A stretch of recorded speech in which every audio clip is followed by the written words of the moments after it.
guy Bombad.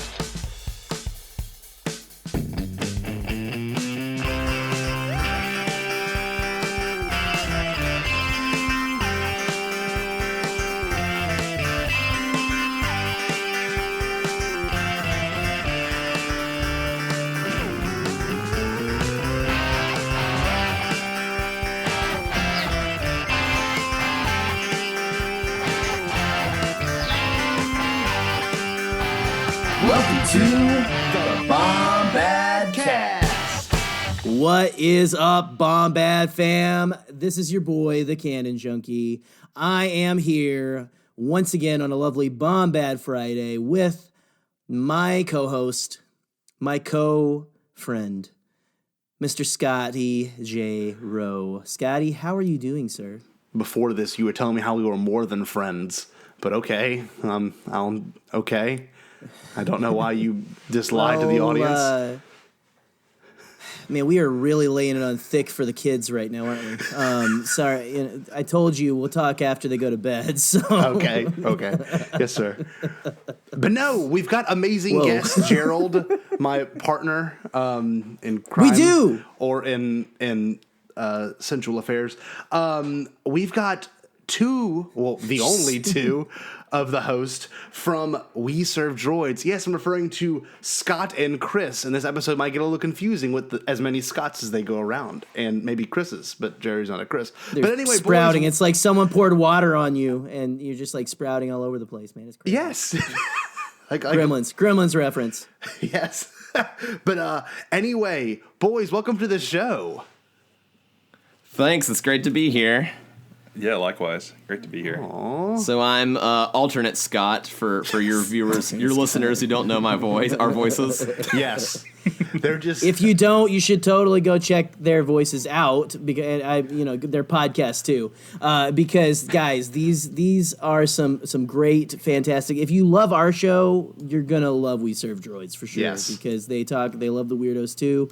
Like, it's like kind of their thing. Shout out to Devore, who I believe is one of your friends. Am I pronouncing that correctly? Devore Mondam? All right. He is one of like our, he's always commenting on our stuff, like hanging out in our live streams. He's an awesome dude. Love him to pieces. Yeah. So, but anyway, yeah. Thank you guys so much for coming on, especially for such a landmark episode of the Bombadcast. It truly is. It truly is. And like...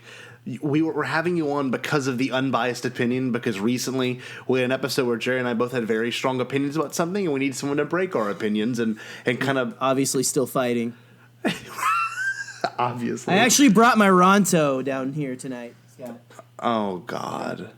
We're fighting about the special editions, and I brought my Ronto from when I was a child that I would sleep with every night.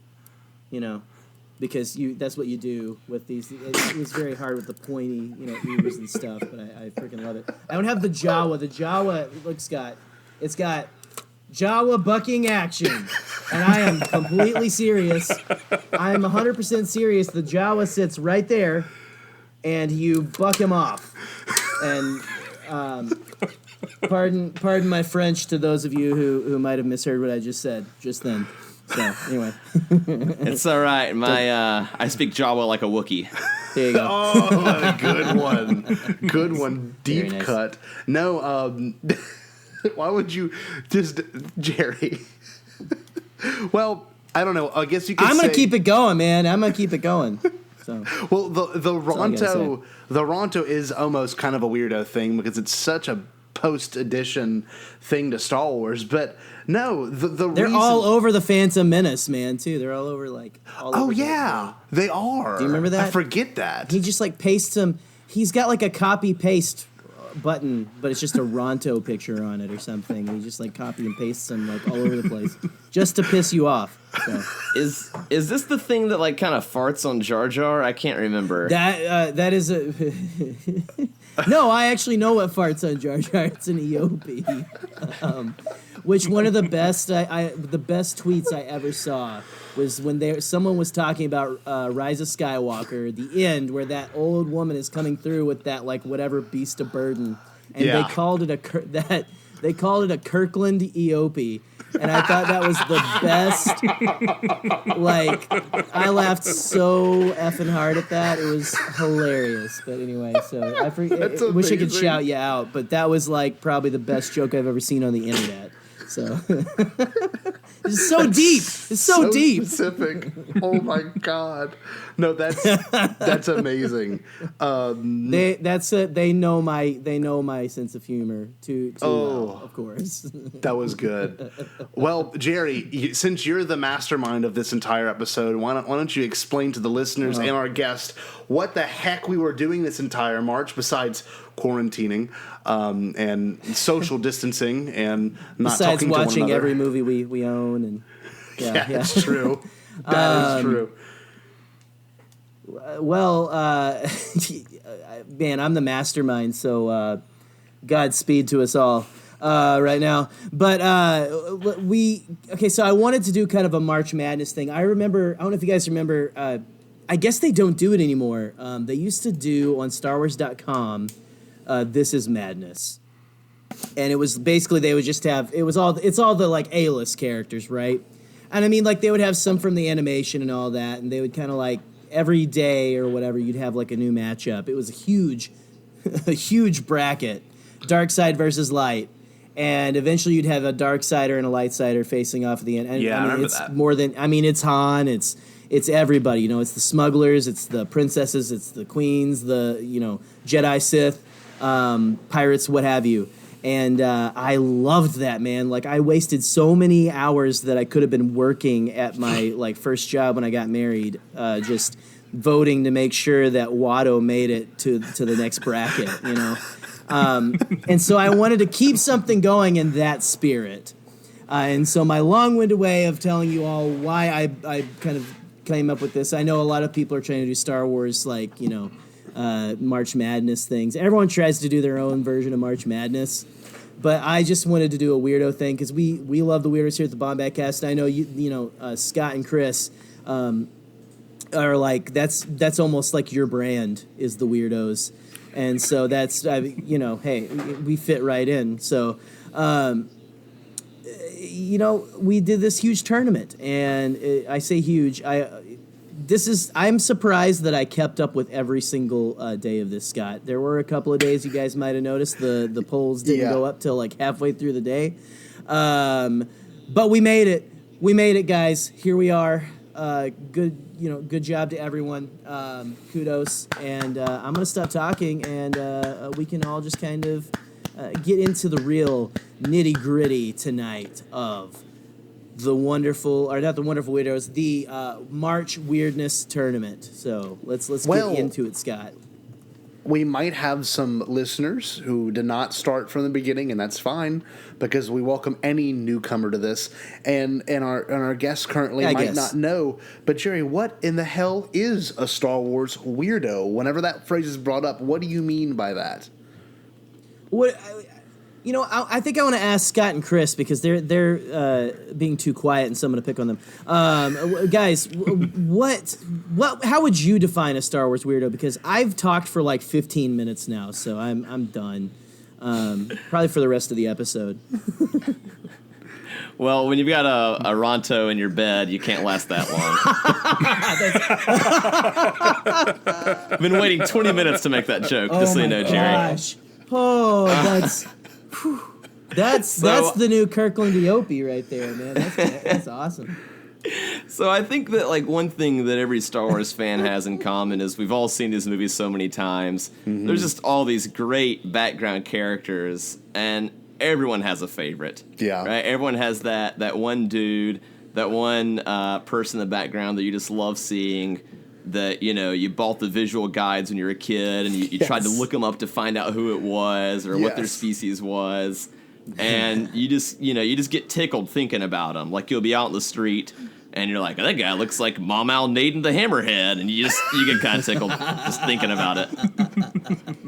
Depends on what the tickle is, but yeah, you do definitely get a tickle. Well, yeah, is it the Ronto in your bed, or is it? There you go. Well, you go. No, it's funny. Those weirdos almost come to the forefront at some point in your like Star Wars thinking. Like there's a weird thing I have with people. I genuinely care about people's routines, and that's my entire life. Like, I've always been like, what does my teacher do when they get home? You know, like, what do they do? So, like, my idea, like, about the weirdos, like, what does a day off for Wat Tambor look like? Like, Oh my gosh. Is it like sunbathing, or is he like building stuff? And he's like, "Look, Mom, look at my Legos. Look at my Legos. Look at this Razor Crest." Like, I wonder what You mean weirdos look at this do. Razor Crest. No, it's like, I guess it's my obsession with weirdos. It's like, what is their motive? Because half of these people just show up for 2 seconds and then they're gone, or they get a whole comic series, or even in Legends. Like, a couple of these on the list we got, like, they've got great Legend stories. Like, we could take whole episodes and do Wikipedia, you know, like, analysis of their stories and stuff. So I don't know. Chris, any opinions on weirdos to you? Is there any weirdo that might have touched your heart at some point? Well, we've kind of built our brand around one particular weirdo. We have a recurring gimmick on most episodes where we give out a fur jacket, and that is in honor of, I think, Scott and my favorite character in all of Star Wars now, a guy you can see in the background of Maz Kanata's cantina. We just call him the fur jacket guy. Yeah. Scott has an interesting story, actually, about reaching out for some authoritative answer on this person's name or existence. I don't encourage people to do this, but so sorry to everyone about what's the guy's name? Crap. It's like my hero, Pablo and I can't Hidalgo? think of his name. I can always Pablo edit this Hidalgo? out if we need to. Is it Pablo Hidalgo? Yeah, Paulo Hidalgo. Okay. Yeah. So, apologies to everyone for whom Paulo Hidalgo eventually blocked us all on Twitter. Because I went on a campaign of trying to find out, like, does this guy have a name? Does this guy have a backstory? Is there, like, someone on an extra sheet who played this guy who I could write letters to? And so I just started tweeting at, like, everyone I could think of that would be involved in Star Wars. And eventually I got through to Paulo Hidalgo, who was super kind and was like, "Nah, man, this is just some dude. You gotta give it up, buddy."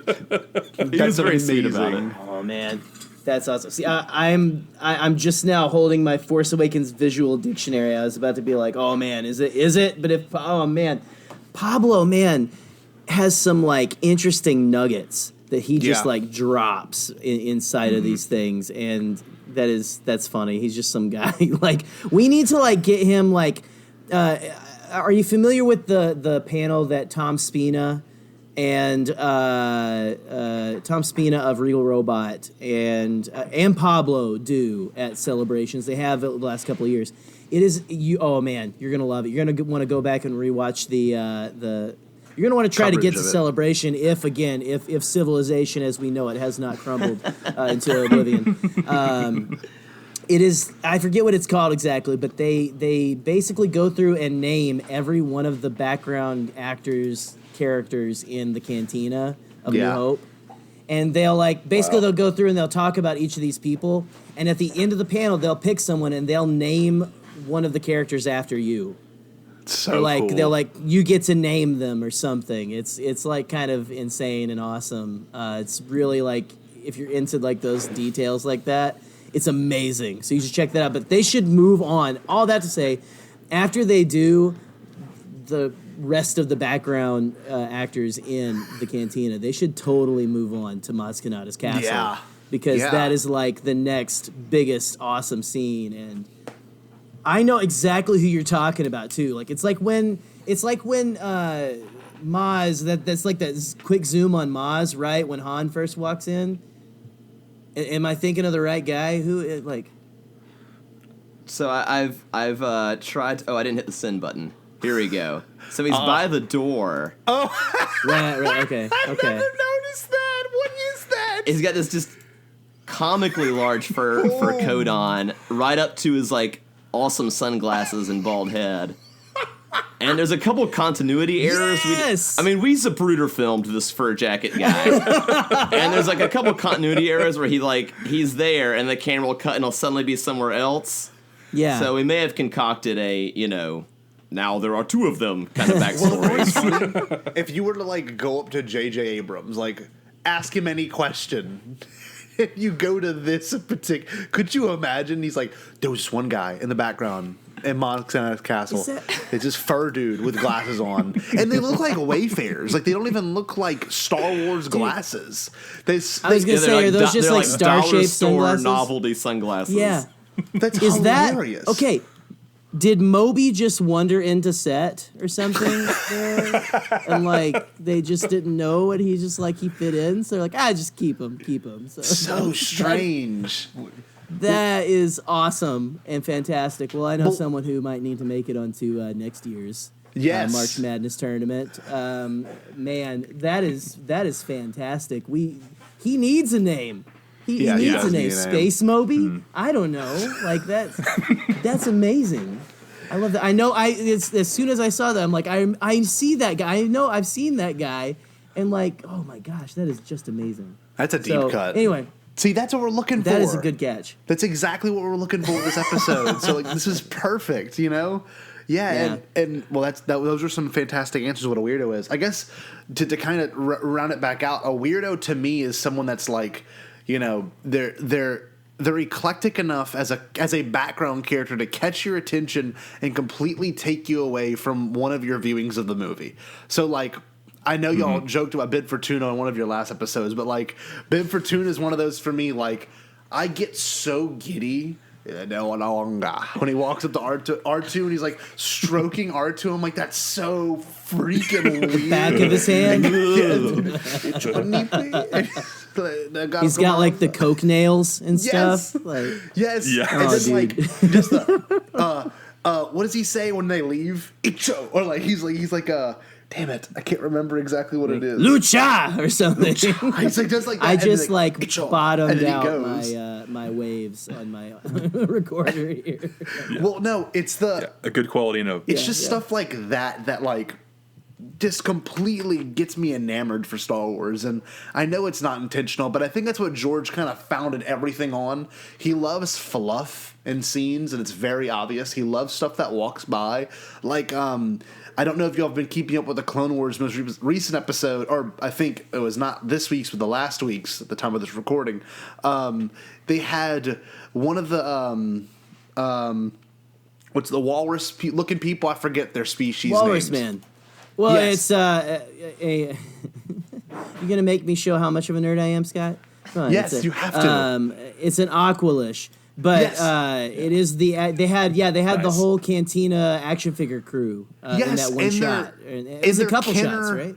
In their Kenner costumes, so like it was just in little their stuff like that. And honestly, they were on the way. They were on the way to perform Shakespeare in the park and got caught. In the middle of that. So Aqualish also, not great Jethro Tull album. No. Aqualish was the one that not many people had that vinyl. No, they don't. Unfortunately, it was melted in their parents' attics for good reason. They used the models, like the Kenner-looking models, as the character models in that episode, and the whole time I'm like, I'm not gonna lie, that plot really sucked. These past two episodes have been terrible. But like I'm just being transparent. So I'm watching it. Oh, we're gonna fight again. I'm watching again, Scotty. I'm watching them, and I look in the background, and I'm like, oh my god, it's like the Kenner toy I've seen. So it completely took me out, and it helped me glue on to those characters. So that's what a weirdo does to me. And we have a huge list of weirdos for this March. March Weirdness, competition. And Jerry, do you want to go through each one of them, kind of? And we can't really explain how they were chosen. We put a bunch of like suggestions out there on Twitter, like, hey, send us your suggestions, and we took every one of them we got, essentially. And Jerry had to be the one to bracket them up. So, Jerry, what was the deal with that? Well, I kind of just ended up. I tried to really just spread them out as like weirdly as I possibly could. I didn't want anybody to really have. I didn't want to group any like era together or like type of content. So like we had people from. We actually had a good mix, man. We had a real Chex mix of competition going on here. It was really nice. But it's only the real one of kind them of party will be the mix, you know, brown chip. that you like. We had those. Yeah, we had the Gardetto chips. We had the little breadsticks, the pretzels. We even had the raisins and the M&Ms in this one. And no, we got a little bit of everything from every era and almost every piece of Star Wars content. That's true. But let's just kind of go through, and I want you guys to let's just kind of get our. I want to get some like reactions from you. Let's see who if any of these names affect you. You know, what you're, if you know who they are or what. So what's you can always take a second to look them up too, you know, before, because that's one of the best reactions. We had an episode, our second episode ever, or third, I guess, really, was this same exact thing. And the funny part of it was we had moments where Jerry and I looked up what each of us were talking about, and then their photos popped up, and it was just hilarious. And this first one is probably one of the most obscure one. Patrick Covey was the one that. Right. Was the one that kind of said do this one. And the first one is Graf Zappalo, and he's on the council in the Phantom Menace. And oh my God, he is so late 90s. He's got like a soul patch. He's kind of balding. He doesn't have a soul patch, man. He has like the soul patch to end all soul patches. Yes. I mean, his soul patch has a soul patch. So, it's like I don't know if he makes the guy from Smash Mouth look like a freaking baby. You know, I mean, it's insane. This dude's soul patch. Anyway, it reminds me. I live on. Man, I was about to give out the road I live on in Holland. Come kill me. Doors are always unlocked. No, but it reminds me of the name of my street, which is a Dutch name. And so it's just he's very Dutch with his very big soul patch, I guess. So that's is that a thing? You know how like in the 90s people thought like if I grew a soul patch I'll be cool with the kids? Yeah. Yeah. Right? Like I mean this guy he works with like queens who are like 12 years old. Right? He's trying to get like the sweet cabinet position. He's like, I know what I'm gonna ride a skateboard next week. Well, he looks like, and his hair is like up too, right? Like he's got like an updo. I'm just pulling up his pic here from Attack of the Clones, and like, I mean, he's got almost like a bump, you know, like you know, the thing kind of girls were doing like 5 years ago, I think. Like, that was 10, Jerry. What? That was 10 years ago. That was like. Was that 10? Yes. Jerry, you're such a boomer. I don't even know what, dude. I don't even know what time it is. Hey, would you shut up, you baby? I was just looking up because he looks like he should be someone famous, like insanely famous. His name is Sacha. You know what I mean? Yeah. Like it looks like Sting is like playing a character in Star Wars for a second. Yes. Yeah. But it's totally the vibe. Sacha Tartar, but it's like he looks like one of those dudes who's like George just like found him in Italy or wherever in Spain and was like, you're very handsome. Would you like to sit in a stone chair? He looks kind of dirty, but I don't know if that's like just the eyes he gave me. Are you like dirty intentions, or he looked like he would dirty intentions? He looks like he'd tell you a really sick joke and then try to play it off, and you're like, what the hell? Like, you freak. He honestly looks like he moonlights at NASCAR stadiums or something. No, this is the kind of guy that would like convince you to take acid in college, and he would be like he was the older RA that no one wanted to talk to, and he was like, just take the acid, man. It's gonna chill you out. If there is an older RA in college, if there's someone who's older than they should be in college, just take this from me. I was this guy. Van Wilder is a lie. It is a lie. There is no such thing as Van Wilder. It's very sad. It's funny because he sits next to C.O. Bibble, who's got the like it doesn't kill you if it's natural vibe. Yeah. Like, he's in a totally different brand of drugs than this guy whose name I've already forgotten. Yeah. Graf Zappolo. They're like, Man, like Co Bibble is like 100%. Like he is he's on like the hard stuff, you know, like and like you just got like Mr. Graf Zappolo who's on designer drugs and stuff. yeah, know, he's on like, with the hip drugs. He's on like the coolest drugs to do, not the the most mind opening. Well, Co Bibbo's on ayahuasca during the whole movie. We've got Graf Zappolo taking some good old X the whole time. It looks like Graf Zappolo though wants to sell you some weed like after the meeting's done for sure. Some really so, terrible weed. and I mean, unless there are more thoughts on Graf Zappolo, we should probably move on because this dude is like he's definitely one of those. He is a certain flavor of Star Wars character that you can find. You can just find them, especially in the prequels, just like hanging out. So that's good. Yeah. God, that's good. So next we have Albrecht.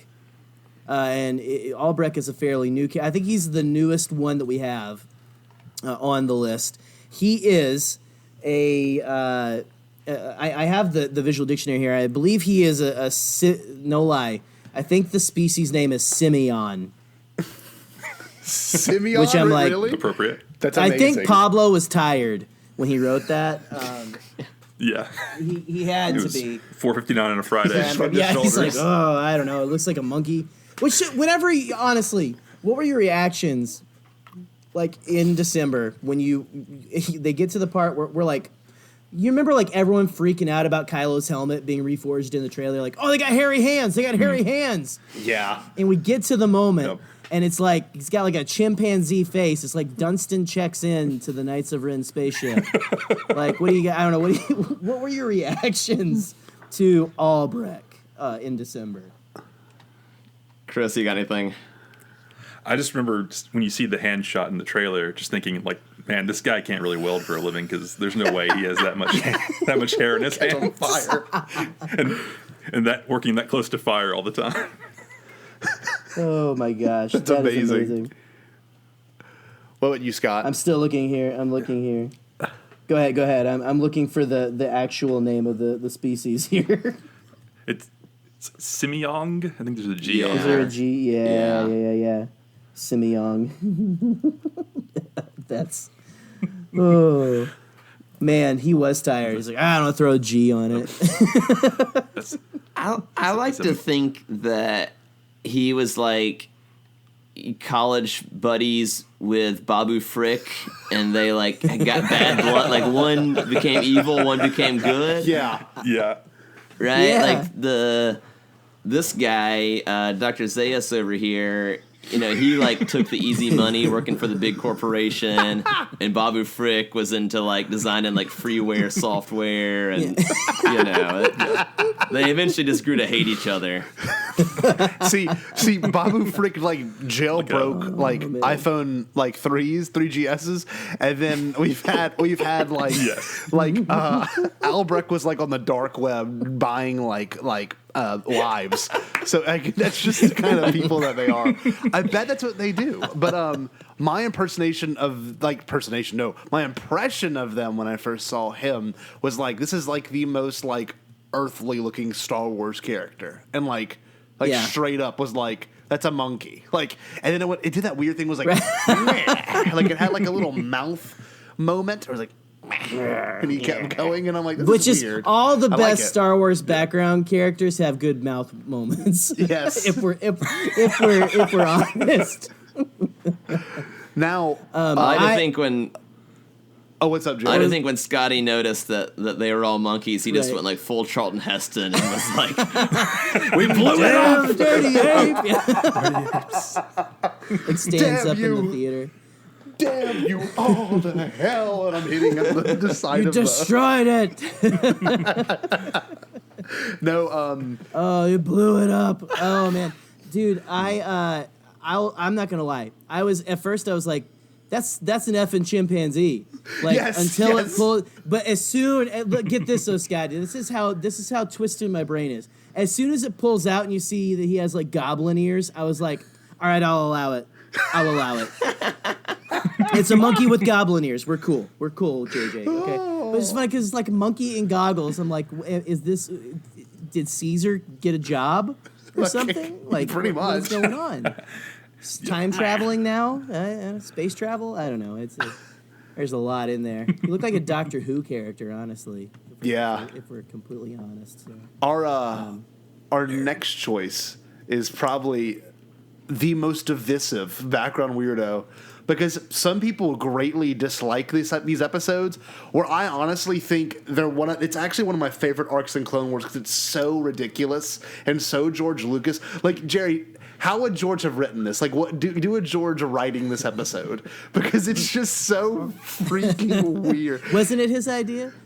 It was either him or Dave, and wait. Dave, I got a real hot one for you. Okay. Okay.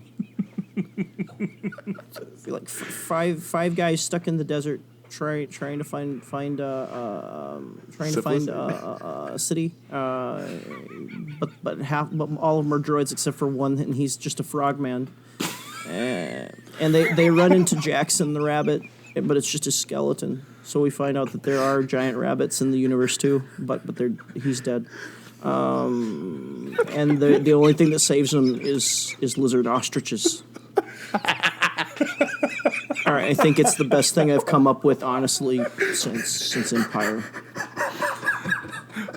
I also really want a sequence that makes me feel like I'm in the early version of Star Tours. So,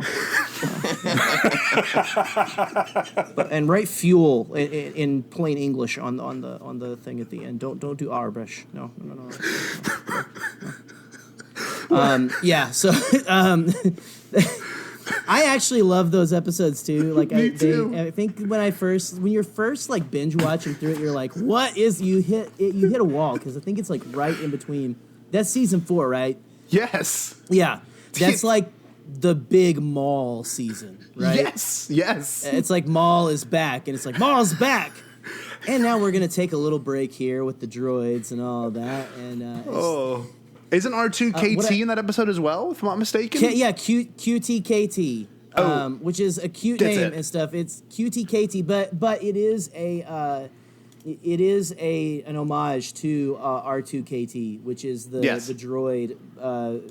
Were they 501st, or they were droid builders, right? Yeah, some droid builders. Their daughter passed away. Correct? Mm-hmm. I think it was 501st. I don't remember, to be honest with you, but it was a great homage. She passed away, I believe, from cancer, and there's an honorary like R2 unit that has appeared in. It's appeared in the movies too. I've been around the real one, mad at that celebration, and I was like, "Is this the original?" Like, that's the original. Took a picture with it, and pretty cool. That's really cool. But the character of this, the small frog man, not Kermit, is Niebuhr Gascon. No, smaller. Think smaller. I love the feeling of this character, because it's like a little I don't know, like I feel like it's. Niebuhr himself is like such a low voice character for being such a tiny little dude, and he's like bouncing off of them. It's just like he's a great little leader. I really do like this character, and I think he is a weirdo. He's not a background weirdo though, like the other two we've had. This is truly a memorable character. This is a foreground weirdo right here. So. Yeah, he's big time. He's big time. So, well, boys, y'all have any opinions on Niebuhr in particular? I mean, I can't say that Honey, I Shrunk the Old Republic Colonel is my favorite plot line from Clone Wars, but I do love like playing with sizes of characters. It's such a big galaxy. Like we ought to run into this more, right? Mm-hmm. And like I remember when The Force Awakens came out, one thing that that Chris and I wondered when you only got that giant hologram of Snoke. Yeah. It's like, Yeah. oh, dude, is he just like giant? And we're so disappointed when he was like regular sized. So I want more of this. You know, if anyone who's played Super Mario Brothers 3 knows like big things, little things, Yes. that's a lot of fun. Yes, Yeah. definitely. Like, I want to see the world. I want to go to this dude's planet where, like, you know, it's Gulliver's Travels, which they kind of play with Gulliver's Travels in this story Yeah. arc, right? Yes, they do. Well, no, that's I want to see actually all these Lilliputian guys. that's later. Like that's just R2 and 3PO. They do. Oh. They go on like I know what you're talking about. Yep. They like basically save the little guy, the Falleen, which is like the little guy who dies in a fiery crash in Phantom Menace where when his family was watching, like they made that like a detail officially, which is yeah. kind of dark. It's like, Yeah. his family was there watching. It's in his like bio, I think. I can do his noise. his data file on the Star Wars database. So. But yeah, I like these ideas of planets of just like giant stuff and tiny stuff. Yeah. Yeah, it is pretty awesome, and he's a good example of that. And I think he lost first round too when in our matchups, if I'm not mistaken. Didn't he, Jared? I think he I think he moved on. I'm Okay. pretty sure he made it to round 2. But Okay, all right. what I He's love no Graf Zappolo, come on. No. Graf Zappolo was like day 1. He was matchup number 1, I believe, against He was in the Albrecht. play-in game for the tournament. He number one man, seed. he was like the first elimination too. It was like, which He just kinda reeks deserves of it. that guy's character. It's like that dude looks like he thinks he's the coolest thing, and like, not much endurance on that guy. Sorry. He looks like he'd be in a really good Stone Temple Pilots cover band. That's about it. No, But on moving Meeber, I'm with you though, Scott, on like the side playing with the size stuff, because I think like most of us get grumpy if we think of Star Wars aliens, so we're like, you have to be able to fit a person inside of that costume or something. And I love it when George would always like play with science fiction and different things. I love when like different kind of genres come into Star Wars, and that was one where I was almost like, oh, he's like, it looks like a Men in Black character almost or something. Just like coming in, like he should have popped out of like Tarkin's head or something, Like Now, if I'm asking, not "Where's mistaken, where is Orion's belt? well, wasn't there another droid that could speak English with him that it was aggravating him the whole time? What was that droid's It was a name? pit droid. Yeah. That was Whack. it. Yes. And I want whack. Here, I'm gonna start a hashtag right now because I just now realized, bring whack back. There you go. Hashtag a bring whack strange back. I want to see request. whack again, man. I'm just saying, man. Whack was I enjoyed the comedy stylings of whack. So, yeah. Very mid 2000s. So I really enjoy his humor. So, but Our next moving contestant is a man by the name, probably the most Earth Star Wars. Well, wait. name. I think we should let them introduce him because this was their okay. pick straight up, man. So go ahead. Why don't you guys, one of you guys, Chris or Scott, introduce our Yeah. next contender? All right. Ladies and gentlemen, I give you the man, the myth, the mustache, Bob Hudson. What a great name. Like, if you said that, a guy doesn't look Star Wars, the name Bob Hudson does not sound Star Wars. That's the best thing about him, is you love him, and then you see his name, and Sounds like yeah. he'd work It's for a instant small love, claims man. court. It just sounds like he'd be like an I was gonna insurance say he adjuster. sounds like he sells real estate or For something boats. with like my Uncle George or Yeah. something, Okay. All right, everyone out on, there like, with Bob. Alderaan, wherever he's from, has a dumb jingle, like, call Hudson, 800, 600, that they, like, Yeah. everyone knows, like, Bob Hudson's phone number because of his darn commercials. No, it's like that's awesome.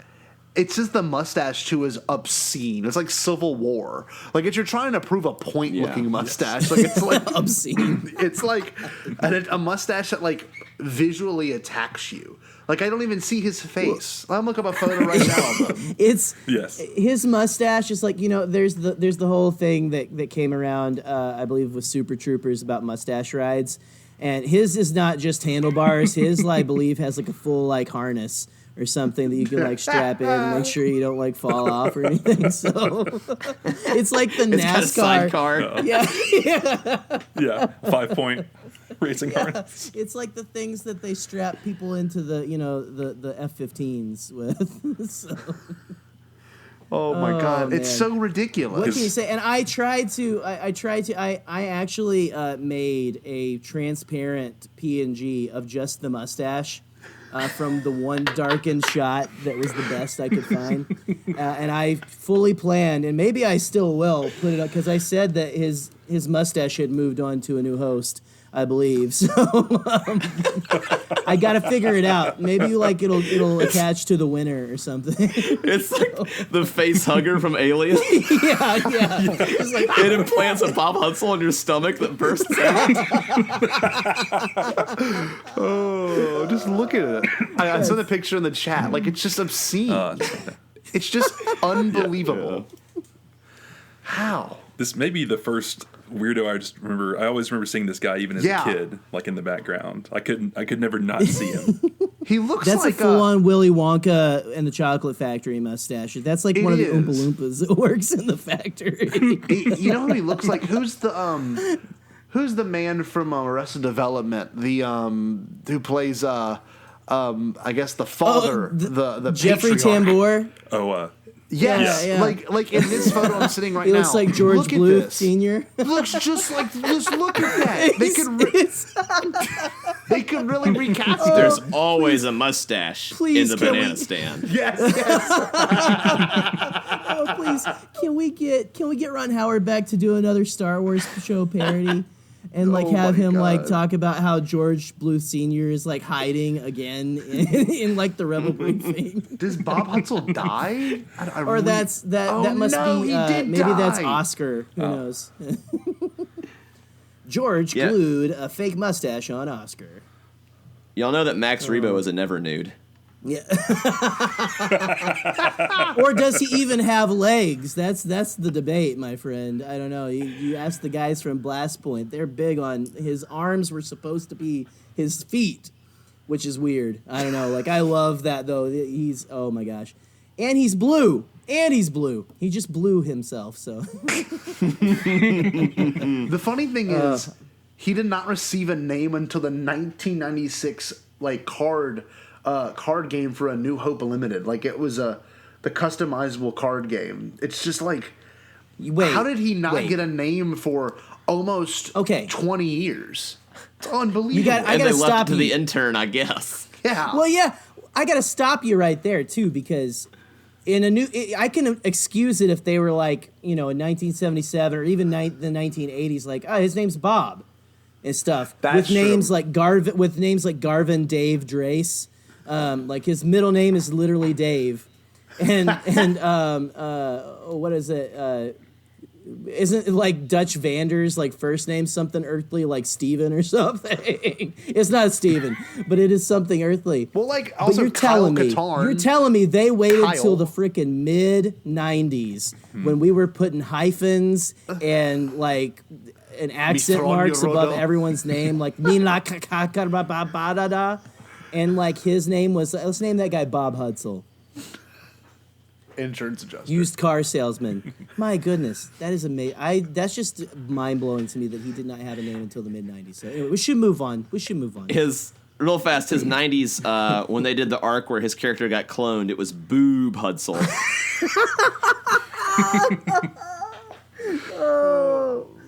Oh, that's fantastic.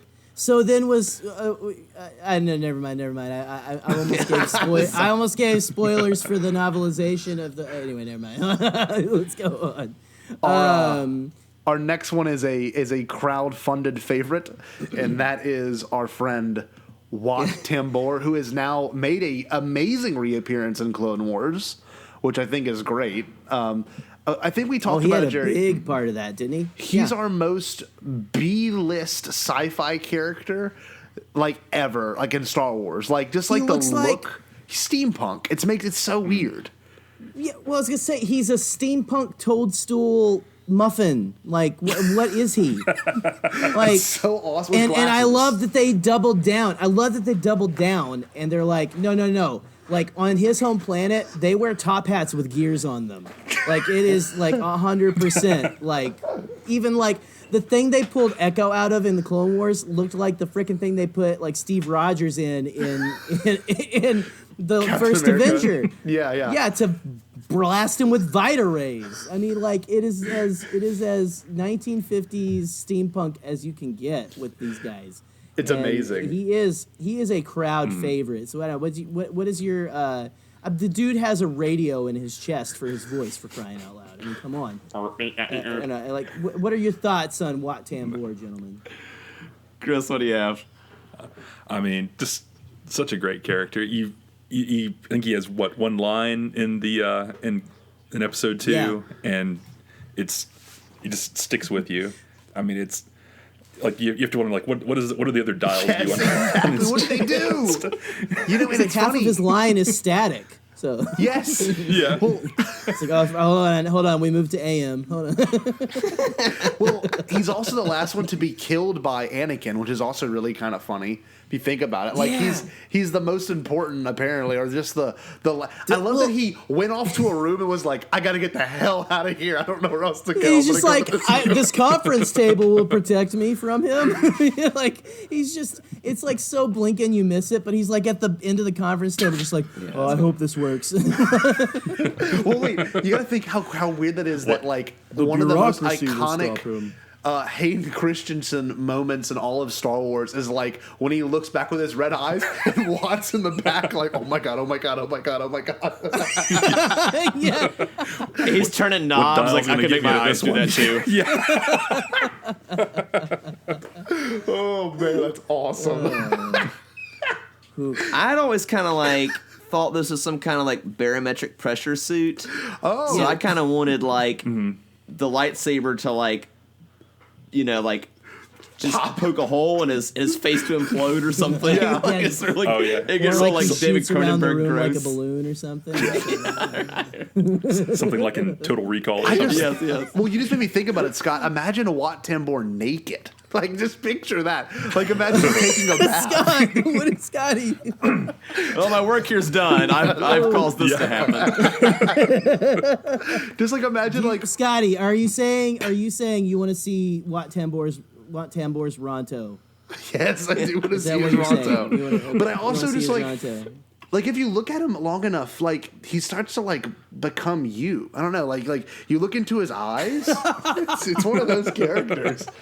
Like you, That is it's. probably the Now I am deepest Wat thing you've Tambor. ever said. I mean, honest to God, there's nothing else in Star Wars that looks like him, and like he looks like he'd be from a Gene Autry cowboy movie, and it's just like it makes no. It's so weird. It's such a Well, the bizarre top of his head character. does look like the top of a cowboy hat. So that It's such a weird character. I really want to. They have action figures of him. I think I'm gonna go order one off eBay, like for real. Like I just. do it. He also floats. He doesn't walk. He floats. If you watch him walk into the Yes. room, he doesn't walk. He glides. Really? Yeah, So it's really weird. It's like he's wearing roller skates under there or something. He's gonna take your order at go Sonic. Gadget Skates. Things are really tough. Yeah. Things are really tough. I've got a second job at the drive-in. So yeah. Anyway. I just sent them in the chat. I found this. Would you like tater tots with that? I hope Watt gets a video game, and that's all I'm going to say after that. The next one. Imagine What if up, EA Watt? I announces see a what you Watt did there. Tambor video game. Speaking of Jerry's spirit animal in the Star Wars world, I guess spirit character, Jerry, I will let you do your rant on this next one, because the next one is the Jerry really hoped you'd go past round one, but thank God he didn't. The man, the myth, the voice of a generation, Zhao Yaoza. He didn't last very long in this contest, but that's okay because his solo Jerry career is legitimately really taken off. Well, Jerry legitimately texted me how pissed he was that he didn't make it past round one, and I was dying laughing at that. Oh, man. It is literally like I have the action figure right here. Too. I have a shrine to everything like that people hate in Star Wars that I actually enjoy. And yes, I have right here in all of his.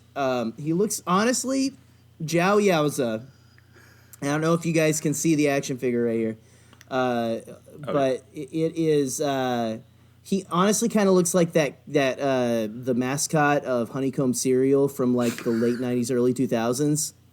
If he was in Star Wars, like, can I get my honeycomb? Yeah, he looks like that guy, but with like I need TP for my honeycombs.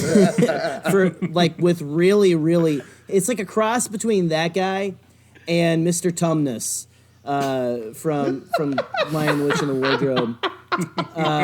If they had a love child, it's like that guy, but with very pronounced nipples. And 2 uvulas. But anyway. If you turn one of those nipples, his voice goes... No. Goody day. Anyway, what's funny is Scott, did you end up watching the trailer for Return of the Jedi special edition? So it full on warns everyone that scene is coming for like 10 seconds. It is great because it's like Return of the Jedi with new footage and a few surprises, and it goes. It's like, well, not much of a surprise. So I don't know why all you guys are ticked off, but anyway, that is my. I don't know. I've just always the character is just for me a big thing about Weirdos is aesthetics, and for some reason I just like. Is it weird to say I find him aesthetically pleasing? Like, I don't want to like date him or anything. You know, I'm married for one, so it wouldn't even. But there's just something about I just think it's a neat looking character for some reason. I don't know. Yeah. There you go. I'm gonna stop because I'm at the point of just like I am a Zhao Yaoza apologist, and it's just that should be sadly something that I need to make that one too. But I just don't think that society will ever accept Zhao Yaoza. Oh my god. But what are your thoughts on Zhao Yaoza? Go ahead, just destroy my world. Go ahead. I've got enough alcohol here. I'll be okay. I mean, it's all been said, right? I mean, but to tiptoe to your side, it's not like Lapty Neck is, you know, the most beloved track on the Star Wars soundtrack, right? Nah, Yub Nub is. I guess the one kind of funny thing about this dude is his species is from Endor, right? What? Really? Yeah. That's amazing. I think, like, in Legends, for sure. Oh, wow, you're right. I think, is that a canon fact now? I don't know if it's canon or not. I assume a lot of the Endor stuff still was kind of the same. Yeah. These are the questions we need answers to, gentlemen. Is Zhao Scotty, Yaoza from Endor? Tell me this doesn't look like something that would have appeared in one of the Ewok films, though. That's true. Come on, man. You know, and there was a puppet. Star Wars. There was a puppet, right? Like leaned up against the wall in the originals. That was Zhao Yaoza, but there? It was not as detailed as this. Wow. I'll have to find a picture for you, Scotty. But yes, look it up. You gonna take out your wallet? Zhao Yaoza. Yeah. More like show the tattoo. I only have 5 shots. Okay. All right. Yeah. But yeah. That's it. I think it might have been maybe George really just liked that character or something, and was like, I would really like to do that thing justice or whatever. It does look like the puppet. I don't know. You guys know the puppet I'm talking about, right? Oh, I see it. Yeah. God, that's weird. Star Wars. Holy hell. It's like a little too Schoolhouse Rock looking, maybe. I don't know, what I would even consider that. It looks like that's another thing. He reminds me of the guy from the cartoons when I was a kid who would run around, the big hunk of cheese guy who would run around singing a hunk of cheddar or something. He looks like maybe a he reminds me character of my from one of like the claymation Chicken Run movies. Like whoever does all those. He's very cartoony in the original puppet, and so I think George maybe was like, I really want to do him justice. Give him more nose ridges. Let's give him some nipples, because everything has nipples. You can milk anything with nipples. Wow. I have nipples. Could you milk me, Greg? That's one of my favorite movies. All right, we're moving on. I was thinking that. Sorry, I'm done. Well, maybe so special edition's 97, right? Yes. Mm-hmm. Batman and Robin's 97. Oh, so I mean, my. Nipples were big on that year. things is a That big was year. peak nipples.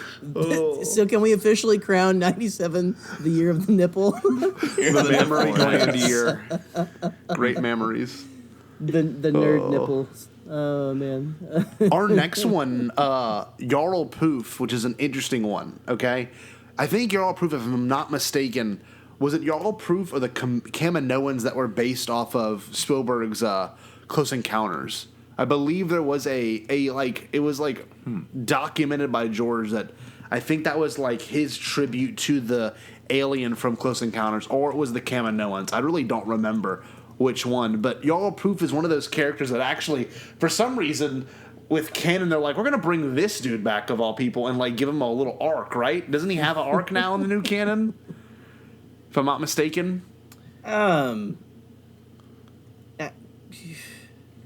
I thought he might have had Chris something. is Scott. I just want to jump in and you're all pooping. This guy, the whole episode 1 Jedi Council, like it just could have been a tournament from those guys. Oh right? my god, totally, totally. I mean, it's anyone who likes DePaul's DVDs, like that's just a paradise, and to have this little like Poof is such a great name for him, right? Yes. It's like Yeah. his head is filled with helium, and it's just kind of Floating you can just around. like take a little just pop it, right?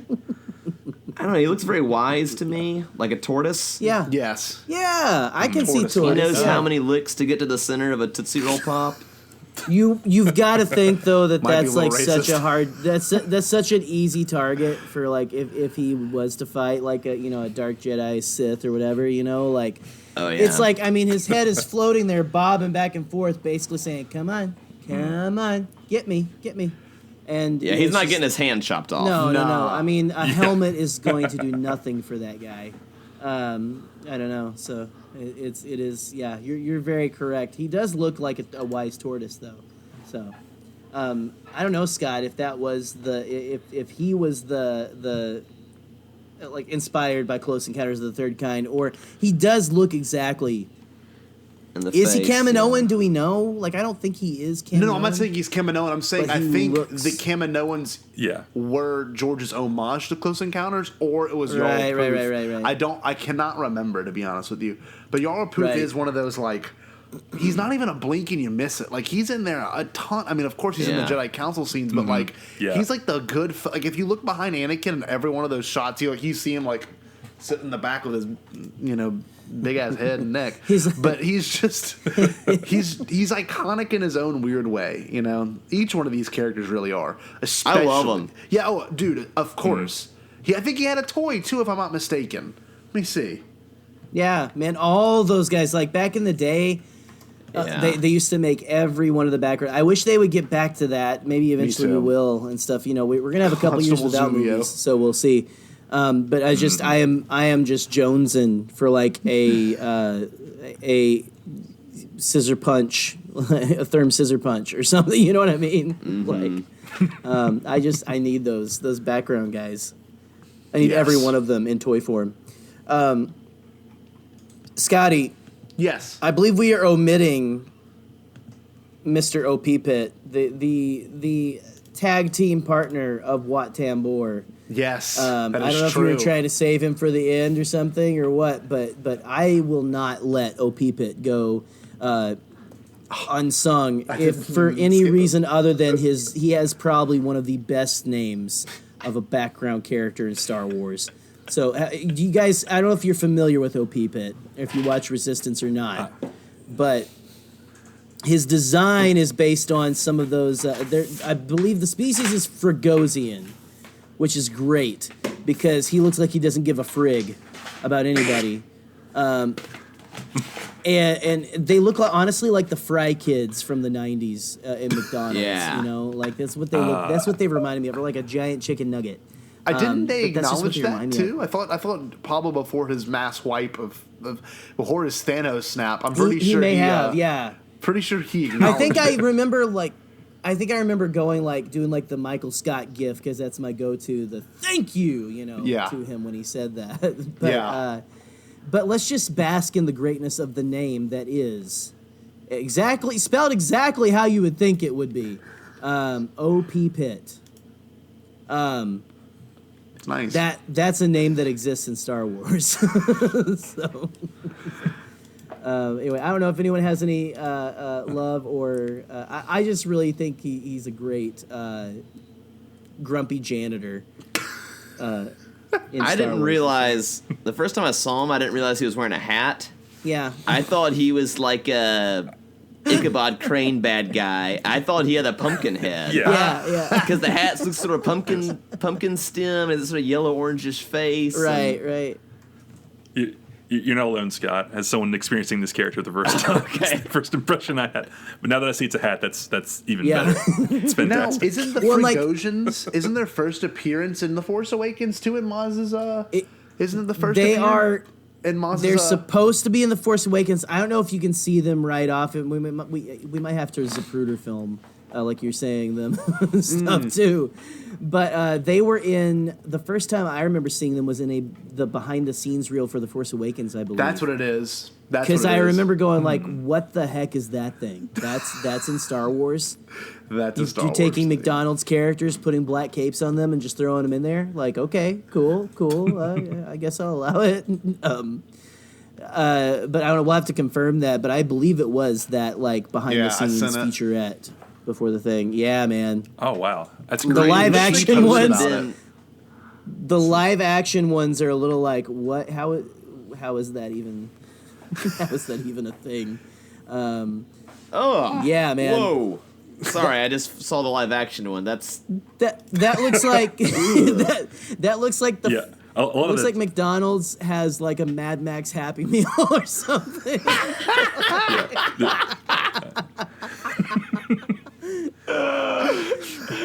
That would be such a strange decision. Just like imagine during all this quarantine, like we're gonna release our Mad Max mascots. the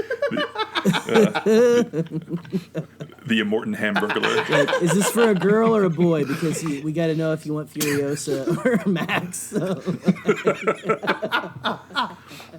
Oh my god. Oh, I like O.P. Pitt. I like O.P. Pitt. I think O.P. Pitt's one of those like those. Like Resistance is weird. He's got robotic crab claws Yes. for hands for some reason too. Like, But, like- how does he push that floor waxer around? Like, I don't even know. I think he has different attachments. He must- can just pop the claw hand off and get some. I'm like, do they actually have hands, or is he just wearing like football pads with robot arms there? Look, Well- he has the robot claws too. It looks like on best- the live action. So Well, the best one, honestly, is whenever I believe the ship went underwater, or it's like right when it started to submerge and it was like breaking, and then the water was dripping on the floor, and he like got to his knees and raised his arms up. Do y'all remember that? I think it was Yeah. the first episode. I'm man. pretty sure. No, the first season. Right, first right, season. right. Yeah, no, that. it was like when they were like going underwater, and he was like, "No, my." And he's like the floor." first one It's Kaz the meets best. too. Like he walks past, Yeah. like Kaz walks past him in that first episode. It's like that's like your first background weirdo of Resistance, you know? Yeah. I should have gave him more love. I'm sorry I skipped him, y'all. But our next one, Yeah. our next How one dare made it you. to the How dare you. championship. Our next one made it. And I don't know if I think he's a good character. I think he's interesting, and I'm referring to the Rancor man himself. How do you say his name? Thank you, Scott, for that image. That was hilarious. Malakili. Malakili. Probably one of the first. Return of the Jedi is weird, okay? I'll say that. No other Star Wars movie has two Really? deaths you think about. you think about more than anyone else. That's Like amazing. the Rancor death, you actually feel something, and then when the Ewok dies later in the movie, you actually feel something. That was like George's first test of like weird sub entries into Star Wars. Like my favorite is the noise before Malachi shows up. And then like Malachi, how do you say his name again? Malakili walks. Malakili. And his Malakili. tits are all out, and he's like, he's like, he just looks so confused and lost. Oh god, he's a great character. He definitely forgot his shirt at home that day. Yes. I will say, Jabba, you're right. This is like George going like that. Okay, if you're not scared of George Lucas in a dark alley, just watch Return of the Jedi. That is a shop of horrors. It I mean, is. just look at that. Where he's like, I want more guys with skulls on their staffs and a giant elephant man with a long face. It's like George reached into everyone's nightmares and pulled out the pure nightmare fuel and just blew it all over as like a dust onto every single creature that they created for Jabba's palace. Yeah. You remember what was the weird giraffe thing, Scott, that has two heads Oh my god! that we found? I And we're forget like, his name. that is the most nightmarish thing I've ever seen. It is nightmare fuel. That and Amanaman are like, they are going to be in your, like, if you saw them at the end of your bed tonight, you would not sleep for the rest of your life. Not at all. Not at all. And like it's just like the feeling of this moment too. After the Rancor gets killed, you feel really triumphant, and then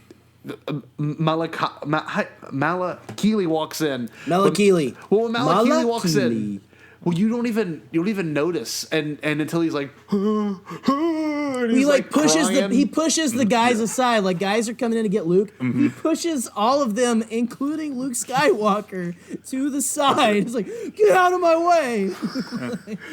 to go It's like and the- check on the Rancor. It's just the feel of that whole moment is so bizarre because it's triumphant and then that and then who is it? He ends up getting comforted by a what's A Gamorrean. was it a Gamorrean? Oh, that makes sense think- now. I think so. I was picturing it might have been the, his like brother who got eaten. It's just like that. I think we had a whole discussion about that at one Yeah. point in time. Yeah. too. Chris and I went super deep on. We have a whole backstory that Jabba's palace is like a kink dungeon, and Malakili is like the linchpin for that theory. Yes. He does. He's He's- straight up wearing chaps, man. I mean, he's got to be. You know, like So, in honor of Malakili, I had to run up and get something that, against all odds, strangely enough, I have right here. Oh oh my god! snap! That is So incredible. I'm holding up a Power of the Force Malakili action figure, and on air I will open this guy up right now and play with him. No, you don't have to. No. That's precious. That's gold. So Do no, it, no, no. do The it. backstory of why I have this is not the most recent December, but the one before that. Chris and I did a sort of like holiday special episode Nice. where we watched the holiday special, and we also sent each other presents that we opened on air. And one of Oh, the things nice. that Chris sent me that he found God knows where is what every kid wants to play with, Malakili. The best thing about this action figure is it comes with your very own slide projector Yeah. cell. What all the kids want. In case you wanted to, stick that thing like in one of those like 3D viewers from back when I was a kid, and like Yes. really get like an eyeful of this So we'll- man's we'll- toplessness.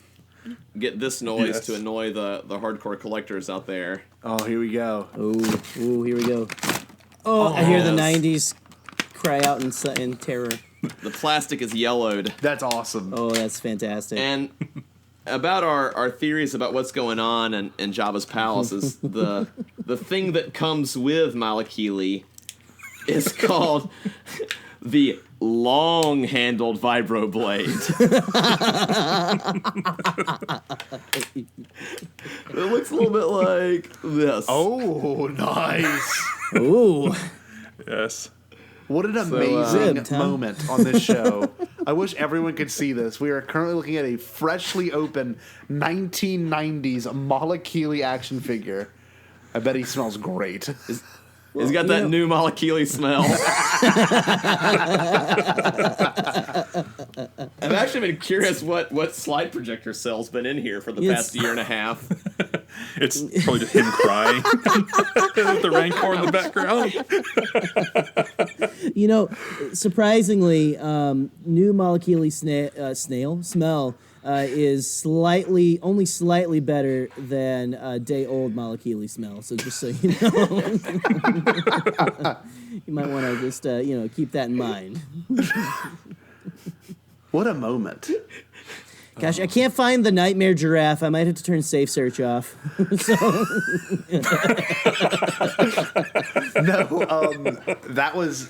you for that, Scott. That was wonderful. Wow, we just had what a special moment. He'll put it on his desk and forever think of Bombadcast when he looks at Mala Keely. That's very heartwarming. Until my wife throws this away. I'll remember Bombadcast. Why do you have a... Okay, I just found an article on StarWars.com, the 7 creepiest, freakiest denizens of Jabba's palace. So let's test this theory out here. Fantastic. That is amazing, though. My gosh, that you have that, and you... Thank you for sharing a piece of yourself with us tonight, Scott. So.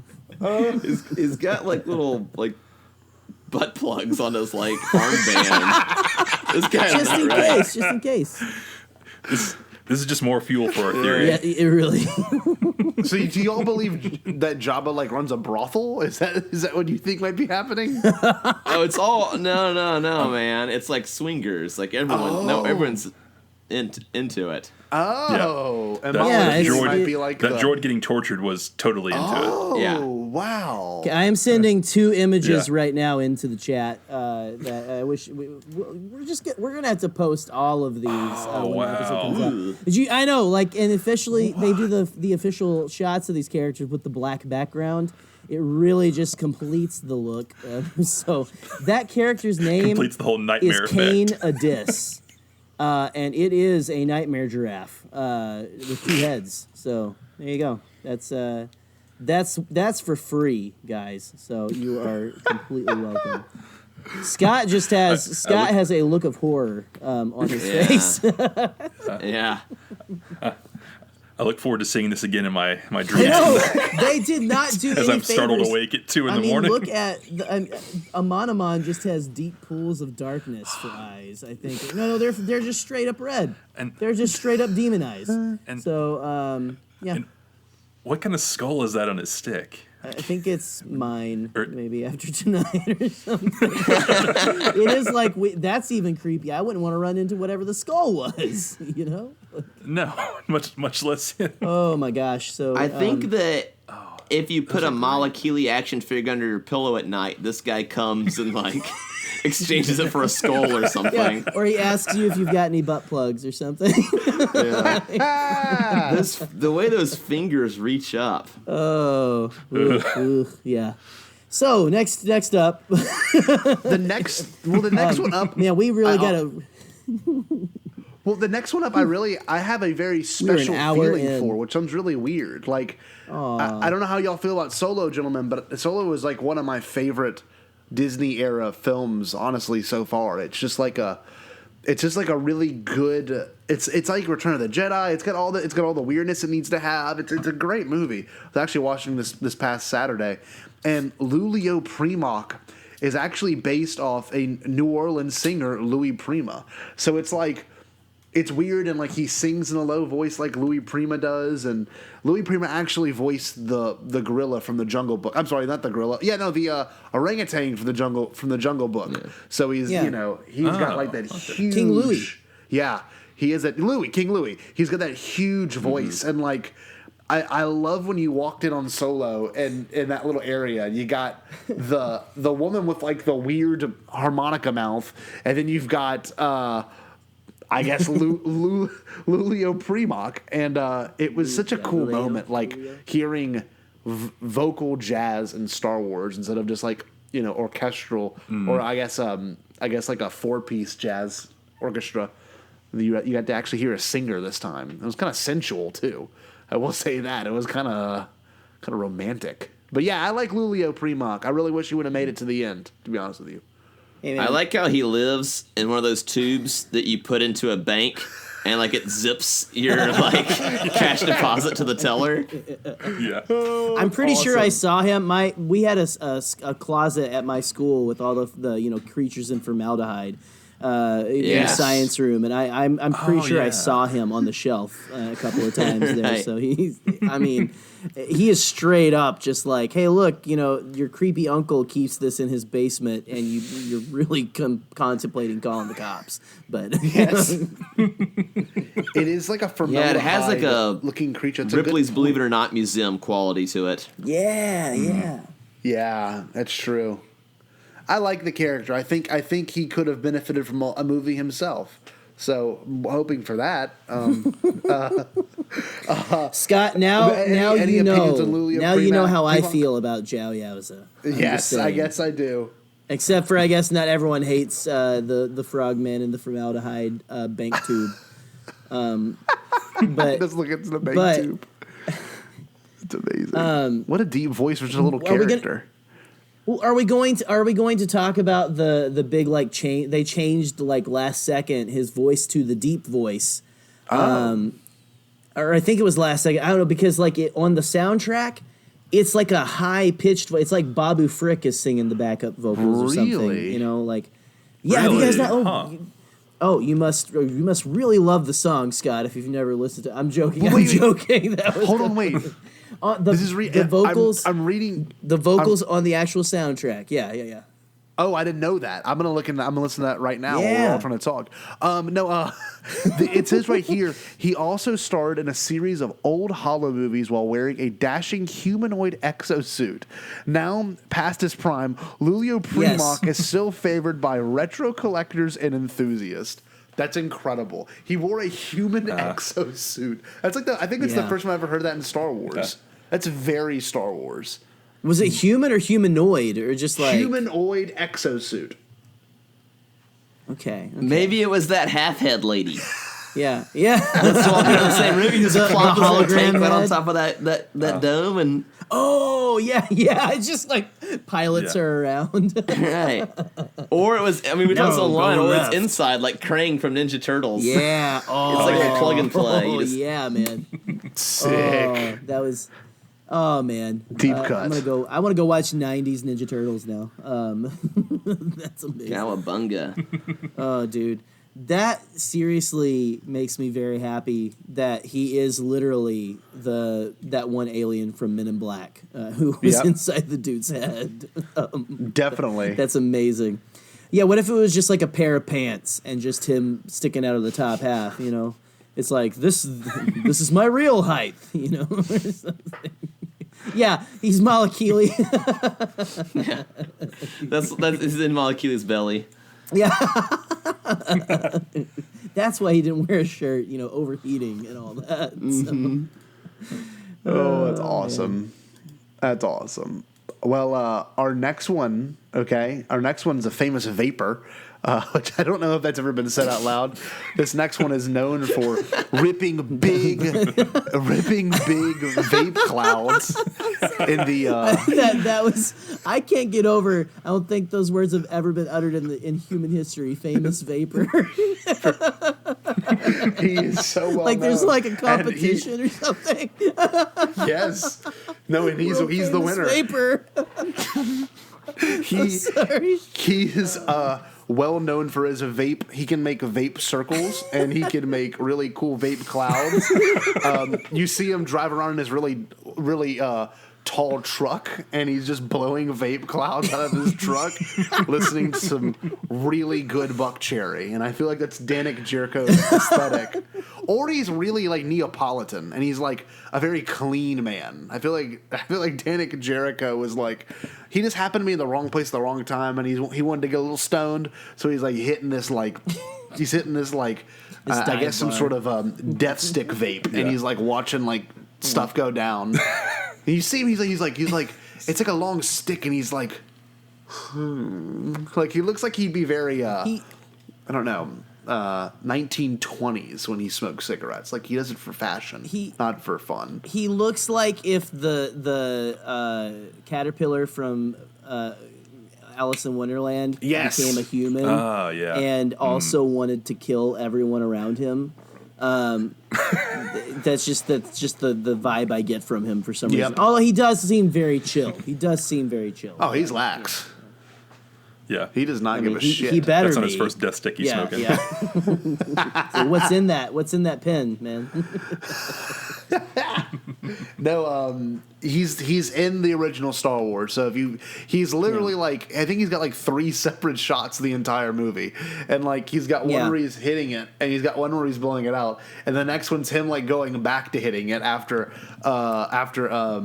what's his face loses his arm. Jerry.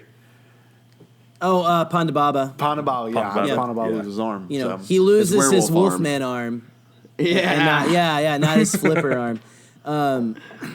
You know, I don't know, man. It's got to be some sort of like spice or something that he's smoking in there, because Tatooine, I feel like, is Tatooine is like the Amsterdam of the Star Wars universe. I feel like where just like anything kind of goes. The way that they like watch him, like, you know, hit the, you know, they watch Ponda get his arm taken off. Has anyone ever just referred to him by his first name? Did I just make Star Wars history? Ponda, Mr. Ponda, Mr. Pond. You're on a first name basis. Yeah, we're good buds. Me and Walrus. My dad's Mr. Baba.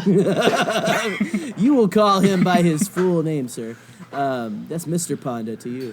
That's awesome. But anyway, yeah. I'm surprised neither one of them made it into here, honestly. So that's, you know. Yeah. It is what it is. So before all these guys were given names and they were just like Walrus guy, Hammerhead, I think this guy was like the snot vampire. Yeah.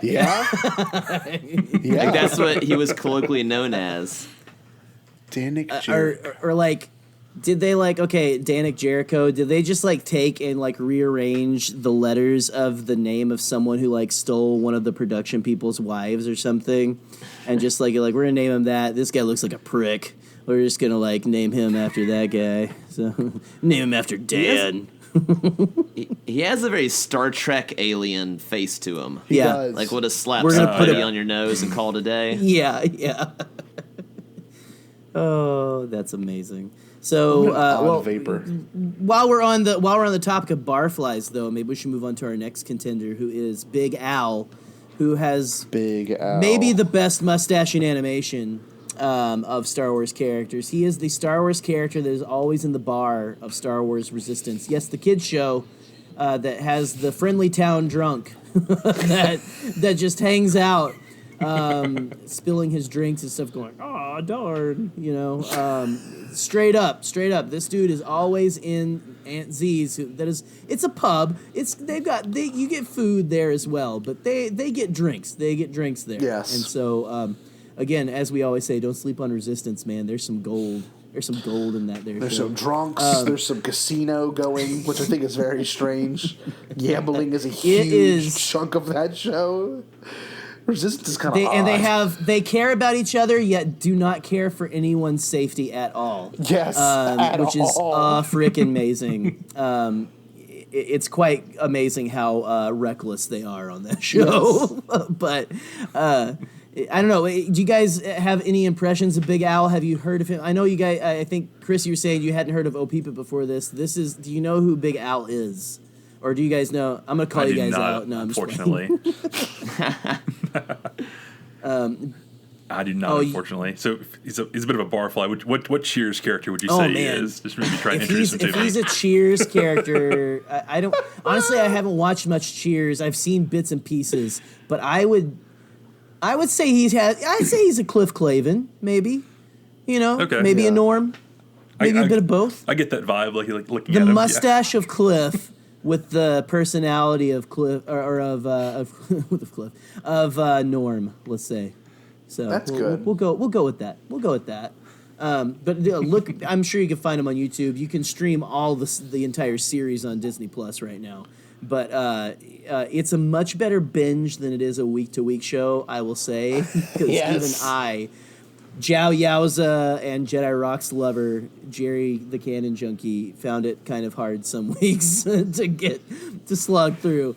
But yeah, it's much better when you're just like boom, boom, boom, boom, knocking them out because they're just little 20-minute whatevers. So go check out Big Al. And I love that that's just his name. His name is Big Al. And he made it quite far in the tournament. Did. So that was a surprise, but Like a welcome. Sleeper for sure. He was like the top 4, if I'm not mistaken. It's so weird. Yeah, he made it to So he was the final Cinderella story of the tournament. four. He really was. Yes. The underdog. Like a The underdog. No, I like the 25 underdog. seed still in it. Man. He's a what do they call it in boxing when they box with the left hand? He's a Southpaw. yeah, he's a southpaw. southpaw. He's not that proficient, but he is a underdog to the biggest extent of Star Wars weirdos. But our next one's actually like probably I saw one of these at Celebration. I forget their actual species, but Garandan, which is the elephant face dude from I guess A New Hope, with the little. Who actually... the snitch. Yes, his snitch. The snitch. And then he shows back, not him, but his species shows back up in The Mandalorian that plays a flute. So that's always really kind of cool. Yeah. With his little trunk. It was, it's adorable, man. Just so adorable. Yes. I'm joking. I'm really like giving him, I need to give him a little more credit. But that was amazing too, man. I'm about to rewatch The Mando, I think, on my, in my Luke Skywalker on Act 2 Exile. I like how a lot of the A New Hope aliens are so mysterious. Like, what do Jawas look like? Right. Sand people are also like very covered up, and this is kind of the same thing. It's like, does he have like a little trunk, or is that like what is that like a thing? witch Is there like doctor an mask. appendage in there? Or? Okay, here we go. I think I just remembered the name. I'm at a record for remembering names of species in this episode because usually I call myself a canon junkie, but I can't remember anything. I believe it's a Kubaz. Ah. And I was to say I only remember that because we had one in The Mandalorian recently. But like, I think that he's wearing a mask, but their face just kind of looks like that mask too. Yeah. Yeah. It's kind of funny. Because when he holds up the communicator, like he's holding it up like down, like at trunk level, so to speak. And I love that the way he speaks is. It's like Yeah.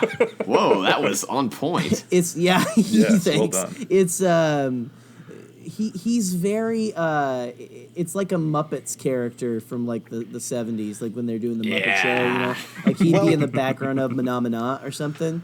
I do have a very subtle story about this.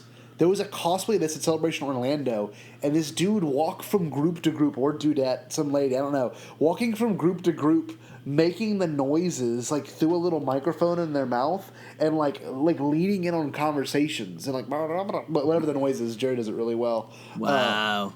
Yeah, and he would like go from group to group, and then like he would kind of scurry off and go around corners and make the noises. So like there was someone like really in character doing that. Hopefully they'll show back up for Anaheim, only because it was so. That was weird. a real Kubaz, actually. Like, Yeah. Yeah, so it's kind of like. just like there. That sounds kind of creepy, honestly. Like it was cool. Like, all right, Mr. Kubaz. No. But everyone got it, so no one was uncomfortable. Right. It was pretty awesome. Can you imagine him just being like at C2E2 or something, or like just any other convention, or maybe just like a car convention or something, just like going up to people like, who is this freaky elephant man that squeaks like a Muppet? Yeah. Oh, that's awesome. Our next one is extremely well known. A very strange name and a very strange looking dinosaur alien. This is another almost like human name too, almost Yes. very earthly. Coleman Trebor, who was the first Jedi to be killed at the. Coleman. I'm sorry. He grew up in the suburbs of course. Yes. He was the first to be taken. He was the first Jedi to die in the Battle of Geonosis. So I guess you could say he was the first to die of the Clone Wars itself. It was Coleman Trevor. Oh, wow. Our first good call. fatality of the Clone Wars. That's a Ooh, shame. Yeah, way to bring down the room, Scott. Yeah. What an ass. No, he looks like a dinosaur. He looks like seriously Yeah, like straight a up. dinosaur. Yeah. And he could not stand a chance to Jango Fett, which is kind of sad because Jango gets axed real quick. He by was on the Mace. council too, wasn't he? Was he in the council? Wasn't he on the council? I think he's sitting on the council that whole movie, and it's like, oh, who's the Parasaurolophus guy in the background there? It's like, Yeah, I think he was. yeah, hilarious. it's like, is that Man. Ducky from Land Before Time? Like, all grown up? Like, what's going on? So something that just hit me, you know, he kind of jumps down and just gets, taken Yeah. out by Yeah, yeah, Django. His eye placement, the way it is, like on kind of either side of his head. I wonder if he was just Django's in a blind spot. Yeah, hey. He hopped down. It's like a horse. He got He's spooked. going for Newt, but he has no idea Yeah. Django's there. He has no idea. I'm going to kill Newt Gunray. Bam, man. bam, bam, bam. And the way Django's blaster sounds is incredible in that moment because it's like really good sounding, and then like you just see poor Coleman, like his like shoulder blades keep going back and he falls off the edge. You're like, Jesus. And then Django flips Well, and the then gun he- and puts it in his pocket. Yeah, he does the spin, the gunslinger Yeah. spin, which is Oh. amazing. So he, So Star Wars. Coleman, he kind of died like a punk, but he created a really cool moment for Django He there. did. So worth it. we can't say that he didn't accomplish anything. Pour your drinks out for Coleman. Pour one out for the homie for the Coleman. Oh my gosh. The next one I believe is another favorite of mine, Scotty. I have her action figure as well, but it's the 1997 edition of this character. Oh, shit. So you Hold the Yeah. phone. you can it's got look down her mouth tube action too. It's amazing. Which This adds to I your now point, boys. I now A regret mouth tube. Yeah. once I've said it, I now regret saying Yeah. mouth tube. Adds to your point, fellas. A mouth tube. Mouth tube. But we have, yes, none other than Miss Cy Snoodles, which she became even more of a favorite character of mine when she, I don't know if you guys have seen all of Clone Wars, but spoilers for the Clone Wars out there. She straight up murders, what's the New Orleans, the Hut. Zero? Yeah. Zero. Yeah. Like, Yeah. you're my love. Let's kiss through the bars. No, don't shoot me. Sorry. Scotty, you had just said in the last episode, I think, that that's your favorite Hut besides It is. Jabba or something. It is. So Zero's hilarious. Zero's so hated. But Cy Snoodles is also like Betty Boop. And she's like, oh, Mr. Moneyman, I'm here to set a bag. Give me some of your money, Zero. I'm They're just like, a little powder whack. I love the way Yes. she talks in that. yes. I love you from hero. the bottom of my gas sack. That's an actual line. Or my fluid sacks or something. It's something gross, but it's amazing. That's the favorite episode with Zero in it. And it's not just because he dies at the end. It's not just because he dies. Oh, It's it's just that whole like vibe of them being like a Bonnie and Clyde on the run, but they're like the most bizarre aliens in Star Wars, and they have a relationship, and that is just the best thing I think I have ever seen. So I'm not surprised that Sai went as far as she did. She made it to the Final Four as well, and I'm not surprised because, I mean, she's just a powerhouse. I mean, just look at that voice. You can actually literally look at it in Return of the Jedi, the 97 Special Edition, like right down the mouth tube. So, Oh, any thoughts? Any extra thoughts on our beautiful, seductive? I said that with a lot of power behind my voice. Yeah. Character. Well, another surprisingly topless Star Wars character as well. Yes. What is up Yeah. with that? Or she's got this low. She shops at the same hut as Malakili. So Yeah, I mean, she looks. Jabba's palace is a clothing optional. yeah, Yeah. oh, definitely. Yeah, that is Yeah. kind of weird. She is kind of exposed, unless her mammary glands are located other places. But she must be interesting. I'm looking at it Well, now. let's not get into the anatomy of it. I will say though, her action figure does not have nipples, but Zhao's does. So, and Zhao is actually 100% nude, right down to the little goat tail that he has, right on the back there. So, Interesting. yeah, I think I've completely soured everybody.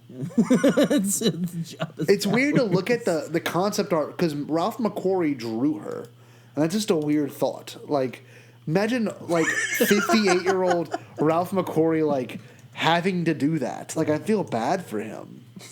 George, I got a real wild idea for you. Okay, okay. An elephant. Or you like to Warthog. party, Ralph? You like to party? We're looking for ostrich foot. Kind of. Oh, dude, she has 2 back toes and 3 front toes. It's the weirdest, one of the weirdest feet in Star Wars. Besides Zhao Yao's weird goat hooves. So. I mean, to mine and Chris's long-standing theory, she looks like she could deep throat a long-handled vibroblade. That's all I gotta say about sliced noodles. Oh my! I never realized how risque. Now we know. The Jabba sequence is. I'm gonna send this to y'all.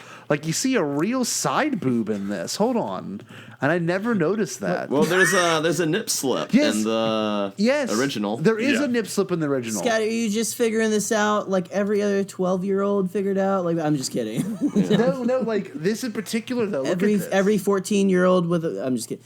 Dude, I'm more and more subscribing to y'all's theory. The longer we talk about this stuff, because this is surprising. We're gonna have to put an not safe for work label on this episode, I think. Because Whatever you need to edit out, I don't blame you. well, we do want to be be but still. So Yeah. I did Including utter all of us. mouth tube. So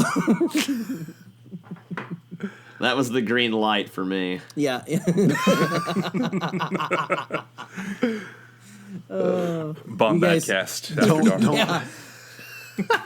This is definitely our most late night episode. We could title it that. We have that effect. Late night edition. we are usually Stephen Colbert, and right now I think we're at I'm trying to think who used to do the late show. Craig Ferguson. We're at Craig Ferguson level now. Yeah. We've brought out the hand puppets and everything. So. The last but not least, I guess, a character in our wonderful weirdos, which we've taken a long time to go through this list. So we'll kind of blow through our choices, the finalists. But our last one. Main event is coming down. So Speaking of a late night name, we've got Muftak. And he's the cantina-looking Yeti kind of creature that actually has a little bit of a backstory in the From a Certain Point of View book, too, as well. Isn't he not liked? I thought he was, disliked by a group of people in the... or he's got, a weird voice From a Certain Point of View. I don't remember. What was it, Jerry? You probably remember more than I do. Shoot. I think I remember him saying, people call him a name that is just his species. They just call him by his species name, like it's his actual name. They don't care. The Towels is what the species is, I believe. Yes. Because there's some in the Clone Wars. But I think some people just call him Towels. And he's it's a really sad little story, if I remember right. And it's even sadder listening to the audiobook, which I did. Because it says Muftak does not have any friends. Muftak.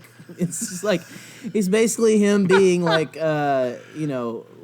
I don't know, just that he says his name, like refers to himself as Muff-Tech does not have any friends. Muff-Tech, and Muff-Tech has a little straw for a mouth. Muff-Tech's sad. That's what I was gonna ask. Yeah. Can Muff-Tech eat solid food? I don't know. And I love that he's like going like rubbing the bottom of his mouth tube and stuff, like, which, I mean, take as you will. We're going into all the mouth tubes tonight. I feel bad for the extra that was like, put There's this always on. a bigger mouth tube.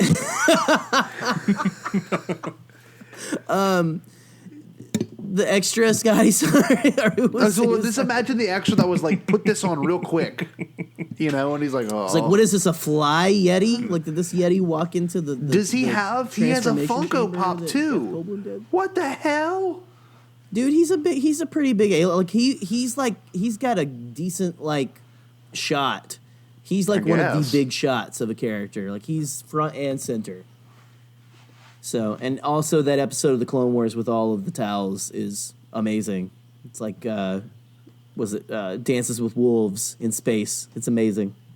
Yeah, I guess Muff-Tech does get a pretty decent shot. He's sitting next to what's it called? What's a modal node? What are they? They are a Biff. Sitting next to a Biff. Yeah. Biff. It's just kind of funny. I don't know. It sounds like you're saying Biss with a lisp. Biff. But yeah. Lobster. Give me your best lobster. I bet Biff. his like depth perception is super on point. Oh, he's great. He's got like 4 dude. eyes. He's like a yeah. spider Gotta be. dude. Yeah, he just like triangulates everything. Are the top two, are those eyes or those nostrils? I could never tell. I don't know. I'm just looking at the it's- picture here. I always figured they were eyes. I think he's got 4 eyes, I believe. It's like they're kind of bulbous, which is a funny word. Sorry, it's getting late for me. I don't know, but I appreciate. I'm just now realizing that someone put a shot of Sice Noodles and the dancers and Zhao Yaoza. I love it. Looks like that. It looks like Zhao Yaoza is just really tiny, and Sice Noodles is like holding him back by his forehead. Yeah. Well, one thing I'll say I have to about post all Muff-Tech. these pictures, man. This is so sad. He was abandoned as a small child. He was abandoned as a newborn who became a pickpocket. Imagine pickpocketing with hands like that. What the hell? There's no way. Yeah, he's got giant meat hooks. Like, Yes. what's he gonna There's steal? also He no just steals way the entire his- pair of pants. Runs. There's no way his species evolved to be on like a Tatooine kind of planet either. Right. I mean, yeah. he's got to be burning up out there. Oh yeah, I'm surprised he hasn't gone to like get that buzz, but he's probably like afraid of.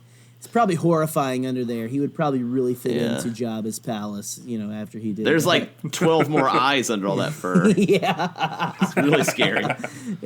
5 other mouth tubes as well. So it's just weird, just hidden all desperately around his body. I don't know why I said desperately. We should probably move on to interesting just character. the huge bracket Yeah. there, Scott. Well, so to kind of, I'm sorry we took a long time, about an hour and 30 minutes of our time going through each character, but If I hope you- everyone enjoyed that. Scott, That's probably our fault, let me too. just say, if you are a fan of either We Serve Droids or the Bombadcast and you did not enjoy what just happened, then what are you even doing here? I'm sorry. Yes, Except for I you, agree. Rick, you can stay. Rick can stay. Hopefully some of y'all looked up some photos too while we were going through it, and we'll be sure to post them the day this episode drops, so you know what we're referring to. I'm going to post all of these gems of wonderfulness. Kind of quickly, can everyone kind of state their favorite from this list? I know I can do mine real quick. I don't know. I didn't like Malakili at first. I'm kind of coming around, but Niebuhr Gascon is still my favorite from this list. Like, honest to God, Niebuhr Gascon is such a great character, such a funny character. What about you, Chris? Who's your favorite from the list alone? I've got to get Malakili. Yeah, I could feel that. Yeah, when I saw that action figure, I was like, well, this is what Scott's getting for Christmas. Well, you don't want to get the business end of that long-handled vibroblade, right? No. Or his shoulder pads. Because it'll go in your business end. Alrighty. Scott, what is your choice, bud? Wat Tambor. Oh, All day, every day. Solid. Man, solid. that's a good one. Solid. Dude, this is going to be a hard pick. Jerry, what about you? I gotta be on brand, man. I'm looking at this list of everyone, and no one stands out to me like Zhao. Like Zhao Yaoza is just I'm a ride or die Zhao Yaoza fan. So I can't, and you guys can just hate all you want. So yeah, that's me. That's me. What about you, Scotty? Well, I don't know. I had said originally that I was a real big fan of Niebuhr Gascon, but I don't know. Wat Tambor kind of, now that it's been brought up again, kind of going back up my list. But real quick, for our two wonderful guests, is there any weirdo not on the list? Is there one that you kind of wish, because we can totally throw out an honorable mention when this episode drops. Is there an honorable mention in particular, Scott or Chris? Someone who needs to make Chris, it you into have next one? year's tournament. Yeah. I know who I have to pick. Beloved of our podcast is the mighty Gorax from Ewok Adventure Caravan of Courage. Oh, that's good. Oh my God. Have you seen the what is it? Galaxy of not Galaxy Adventures. I know exactly. Forces Yeah, of the little Destiny. YouTube ones. Yeah. Yeah. Did you see that one? Oh. Yeah, we had of our own accord headcanoned that all the Ewok traps were repurposed Gorax traps. Yeah. Wow. And then that came out and we felt like, gods among men. Well, it's weird. It's even a line. It's even a line from Luke in that thing. He goes well, now we Yeah. know what the traps were for. Yeah. The Gorax is honestly very scary, truly frightening. That is a freaky villain, and I imagine on a VHS it was probably damn scary. On an old VHS that your parents ripped from CBS. And You couldn't see it very well. Oh my God! I bet it was terrifying. And It's like the it's Gorax weird. crawls out of a well and tells you you're going to die in 7 days. It's Well, creepy. Well, Ralph McQuarrie did a concept art for the Gorax, and I don't know if that was supposed to be in Return of the Jedi, but y'all might know more than we do, boys. Only because it seems like that I wouldn't have even chose the Gorax, but I see now why. Let's say, Chris, do you have one though, sir? It's hard to top the Gorax. Hey, you guys can both go Gorax if you want. Honestly, the thought of the Gorax and Zhao Yaoza and Wicket hanging out on in Bright Tree Village makes me very happy on Endor. So I don't know. I know who Chris is always it's always 3 seconds away from thinking of is the, you know what I'm going for? I think I know who you're going Say for. The thrice fur jacket winning. I call him the clown droid, but let me find a picture of him. Scary clown bot that is in all the Tatooine scenes. Do y'all know what we're talking Oh, about? I think so. Yeah, wait. the droid that's got the weirdly human face. Oh, send it over. He's obscured in shadows in the Sandcrawler, but he keeps popping back up. Oh, It's like it's find a the picture. more I know you you're notice talking him, about. the more he's gonna start showing up in your again we're saying at the end of your bed at night or something. Yeah. I know exactly because he's in Yeah. Jabba's palace too, in pieces up against He's- the wall. R2 Yes. bumps or C-3PO bumps into him, right? He's Yes. doing a weird Nazi Yes. salute in the torture chamber. Yeah. he's right. yeah, that is a creepy character. I haven't thought about him yet. Damn, that is kind of scary. Wow, Man, we're getting some. These are some great contenders for next year. Although, is the Gorax sentient or is the Gorax more of a creature? Oh yeah. Oh, that is a frightening picture. That's good. that's the most nightmarish. We're gonna image. have to haunt. That's the one that's in We're gonna my have dreams. to haunt all of your dreams. When this episode drops Friday, you're going to get nightmare fuel for the rest of your It's quarantine. very Metropolis. It looks like it should be in a 1920s Yeah. movie. It doesn't make any sense. Well, it's even got Yeah, very almost. Art Deco. It's got almost a human rib cage, looking grid on the front of it too. It's very Yeah. When rib Sid cage. from Toy Story grows up, he makes this thing. Yeah, and then he starts to kill prostitutes and stuff. Right, That's right. where that inevitably ends up if you listen to any true Absolutely. crime. Oh, that's Jerry, do you have any other people that didn't make it? Scott, he put a baby doll head. He poked out one of its eyes and put it on like a Connect spider crab body. It's sorry, Sid from Toy Story is just sadistic and weird. He also is man. I am just creating an entire like side story for the character of Sid in the Toy Story universe, where he Sidverse, where he does become like a serial killer. He's like one of the trash men in the third Toy Story, and I'm like, oh man, I want like Pixar to do like a dark have I'm going off on a tangent, man. Who directed I've got to get off of this. Zack the Snyder. life preserver, someone. I'm drowning. I'm drowning in. Oh, I can't think of the director's name. It's bugging the heck out of me. Anyway, yeah, no, I can't think of anybody. All right. My background weirdo that I wish would have made it Try to come back from that, Scott. would be Bib Fortuna. Even though he's not much of a background weirdo, he was definitely a weirdo in a Dewaranga de Doingo. I have his Funko Pop. He's the only Funko Pop that I've ever seen with a mouth. He has a mouth. Can confirm. He's got sharp teeth. So His Funko Pop's even creepy. And he's got the weird little neck, little testicles, or whatever they call them. The little the skin tags. So many questions that I do not want to know the answer to. Like, why did they like copy paste Jack Skellington from Night Before Christmas's smile onto him? Well, I never understood why male Twi'leks are so much uglier than female Twi'leks. They're so ugly, like the one from the Mando episode. That the one big dude was bulbous just head. horribly ugly, and he had like leaned forward and he was jacked. It was such a weird. That was such a weird thing. Think about Orn Free Ta, the senator. That's like like orpulent, you know, like or corpulent. I just made up a new word, orpulent. Like, do with that as you will. Corpulent, very giant. A large guy. Like they are not kind, except for Cham Syndulla is fairly I think decent looking. Yeah, but he's also a cartoon, so yes. Who knows? Who knows? And animation does a lot for them. By the way, David Fincher, give David Fincher a Pixar movie, you cowards. There you go. Sid making a murderer or something. I don't know, like Sid Vicious. so, Jerry, do you have anyone that should have made it or no?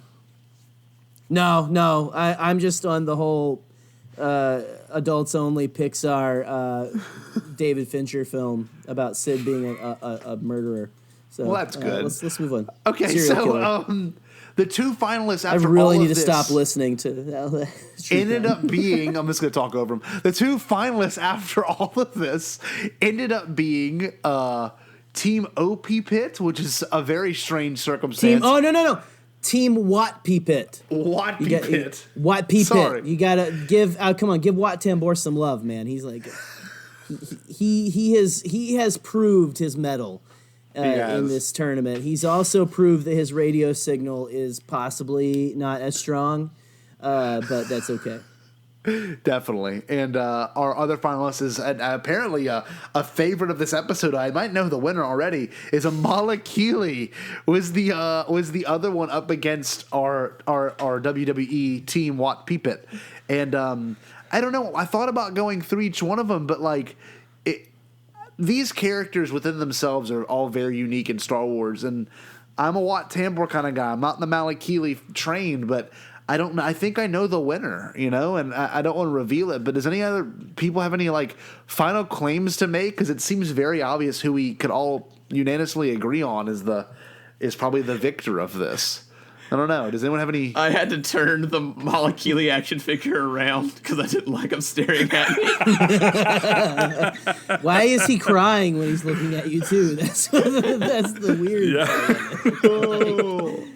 part. I don't know, because I deleted the tweet off of Twitter so that no one would know the results until this episode comes out, right? But this is the reason why Team Watt Pea Pit exists, is because we had a 50-50 split, and we just decided to go WWE and have them join forces as heels. But I think, Malakila looks like he wrestles for WWE, or at least wants to. He's like practicing in his backyard or something on his 12-year-old cousin. Yeah. But this is like, we have a 50-50 split. Malakili versus Team Watt Pea Pit. You got to make sure and pronounce those T's. But what do you guys think? It comes down to us. So we are the deciding council. So what say ye? Majority rules. And we'll just maybe go around, starting with. We'll start with Scott, and we'll go around and each make our verdict. And which Scott? Sorry. You, you, right. Scott. All right. All right. I'm assuming that it's like a tag team kind of thing. Yeah. For the Watt Pea Pit. Yeah, Team Watt Pea Pit. It's like, in WWE when they sound, their of course their entry song has got to be like Final Countdown or something. And so then they like fly into the arena on wires and they kind of attack at the same. It's not fair. WWE has no rules. You know how like they always like do the like tap the ref on the shoulder Yeah. and they bring out the steel chair. Yeah. I like to think that Watt Tambor is the steel chair. Oh my god! So That's incredible. Watt Pea Pit or whatever his name is like swinging Watt Tambor into Malakili when the ref is distracted. Wow! But then Oh my gosh. I think that great. what turns the tide is like, the WrestleMania, like when it goes to like the handheld cam, Yes. like Right. who's coming out the Right, gate? right. It's the Rancor. And the Rancor like puts us like he's able to pull the interloper out of the ring. Yes. Right. And then when Malakili is like 1-on-1, he's just too hefty. I love that in sorry, this. you've glimpsed into my mind here. Oh, that's amazing. I love that in this that you're saying that Malakili's tag partner is the Rancor, which is fantastic. It's just like the Rancor just comes down. It's like, not my house or something or whatever. Right. Rancor 316 or whatever, Rancor World Order. Yeah. So good. That's amazing. Great point, Scott. And I really do. Okay. I understand the perspective you're coming from, especially with the. If they already have a team going on, we got to have the Rancor show up too. And I would like to imagine the Rancor burst out the actual arena, not the arena. I'm sorry, the stage, like where they're actually in the box, The thing, entry, in the ring. Yes, he's burst out the actual I don't know the big I don't know where they're having a combative argument. But Chris, where are you at in this? So, for, I don't know, maybe an argument, or let me start over, sorry. So for another maybe argument for Malakili here, I'll say that those tears you see, those aren't just the tears of a man who's lost its pet. There's something deeper there and far, far creepier in my opinion. Wow. What it is, who knows? I will say this showdown has probably been foretold by Scott's action figure because the end of that long-handled vibroblade has 2 points on it. And it vibrates.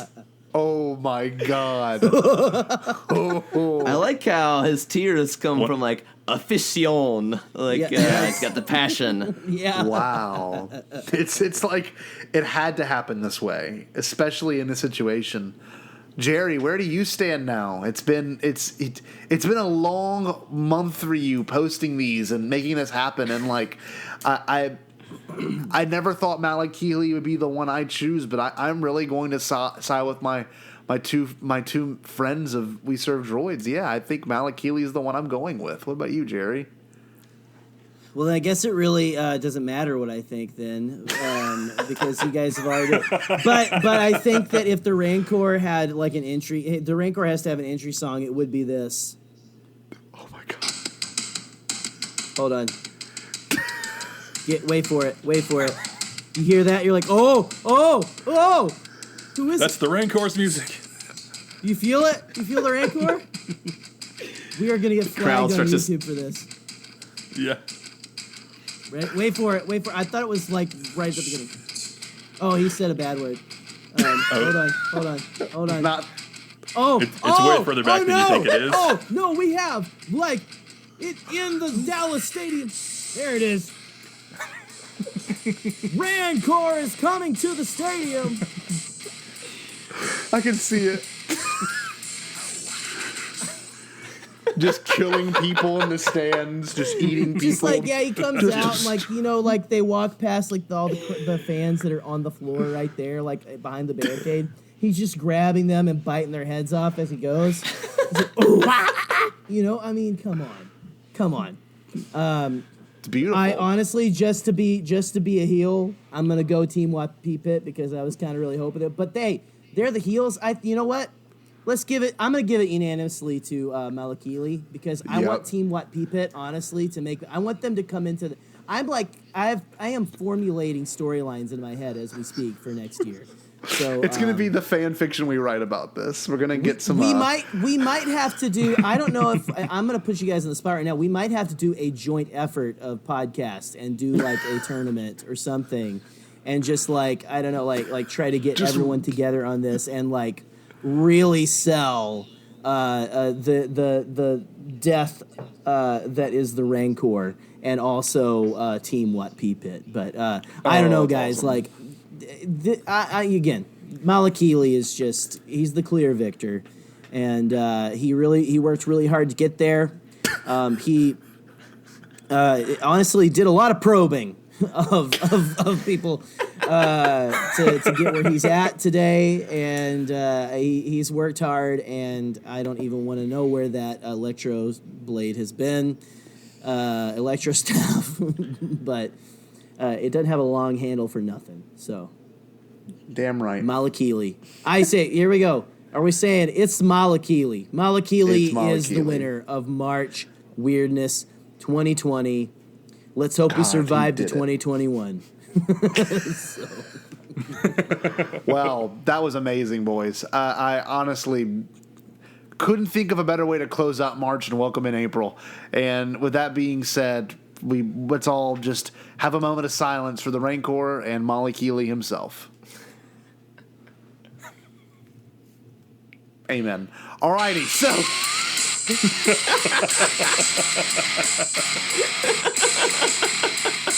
Oh no! There's a Rancor bursting through the studio.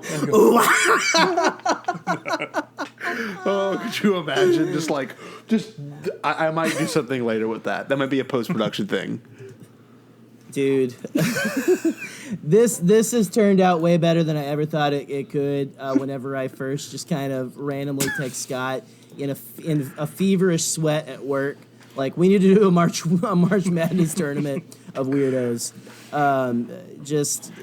This has been great. I've had a blast. I hope you guys have had a blast, and awesome. I really hope Scott and Chris. I hope you guys have had a blast, and that you will really come back and do this again with us sometime because this was just fantastic, man. Oh, yeah, absolutely. It was awesome. We had to have you guys again. You know, like we at the Bombadcast, we have what we call the One and Only Club, and you guys are now proud members of the One and Only Club.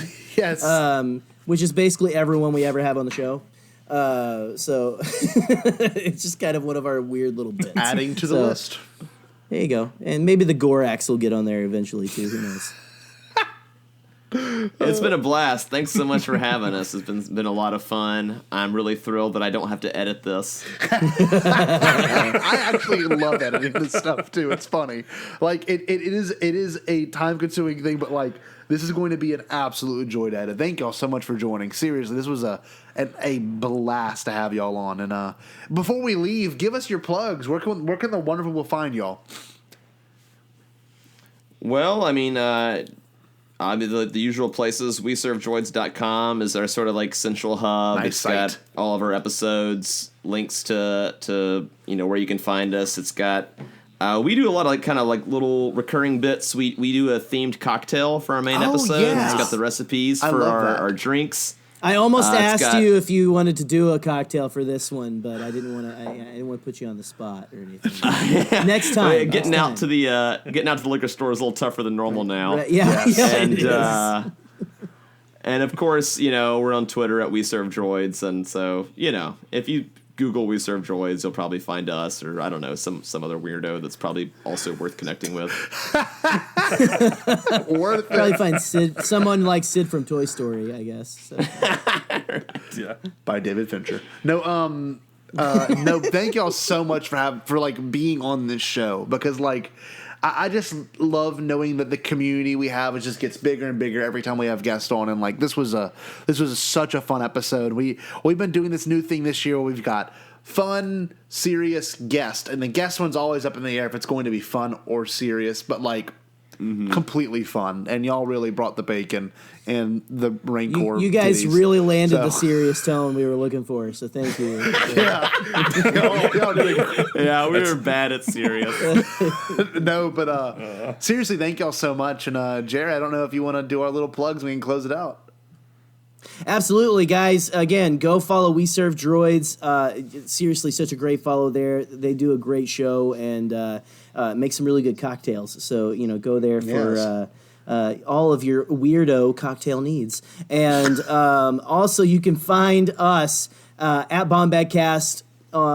Basically, again, search anywhere you find humans on the internet. You can't really find them anywhere else these days, except for at their homes. But search Bombadcast anywhere you look for people, and you will find us. We're on Twitter. We're on Facebook. We are on LinkedIn. We're not on LinkedIn, but most of the things we're on.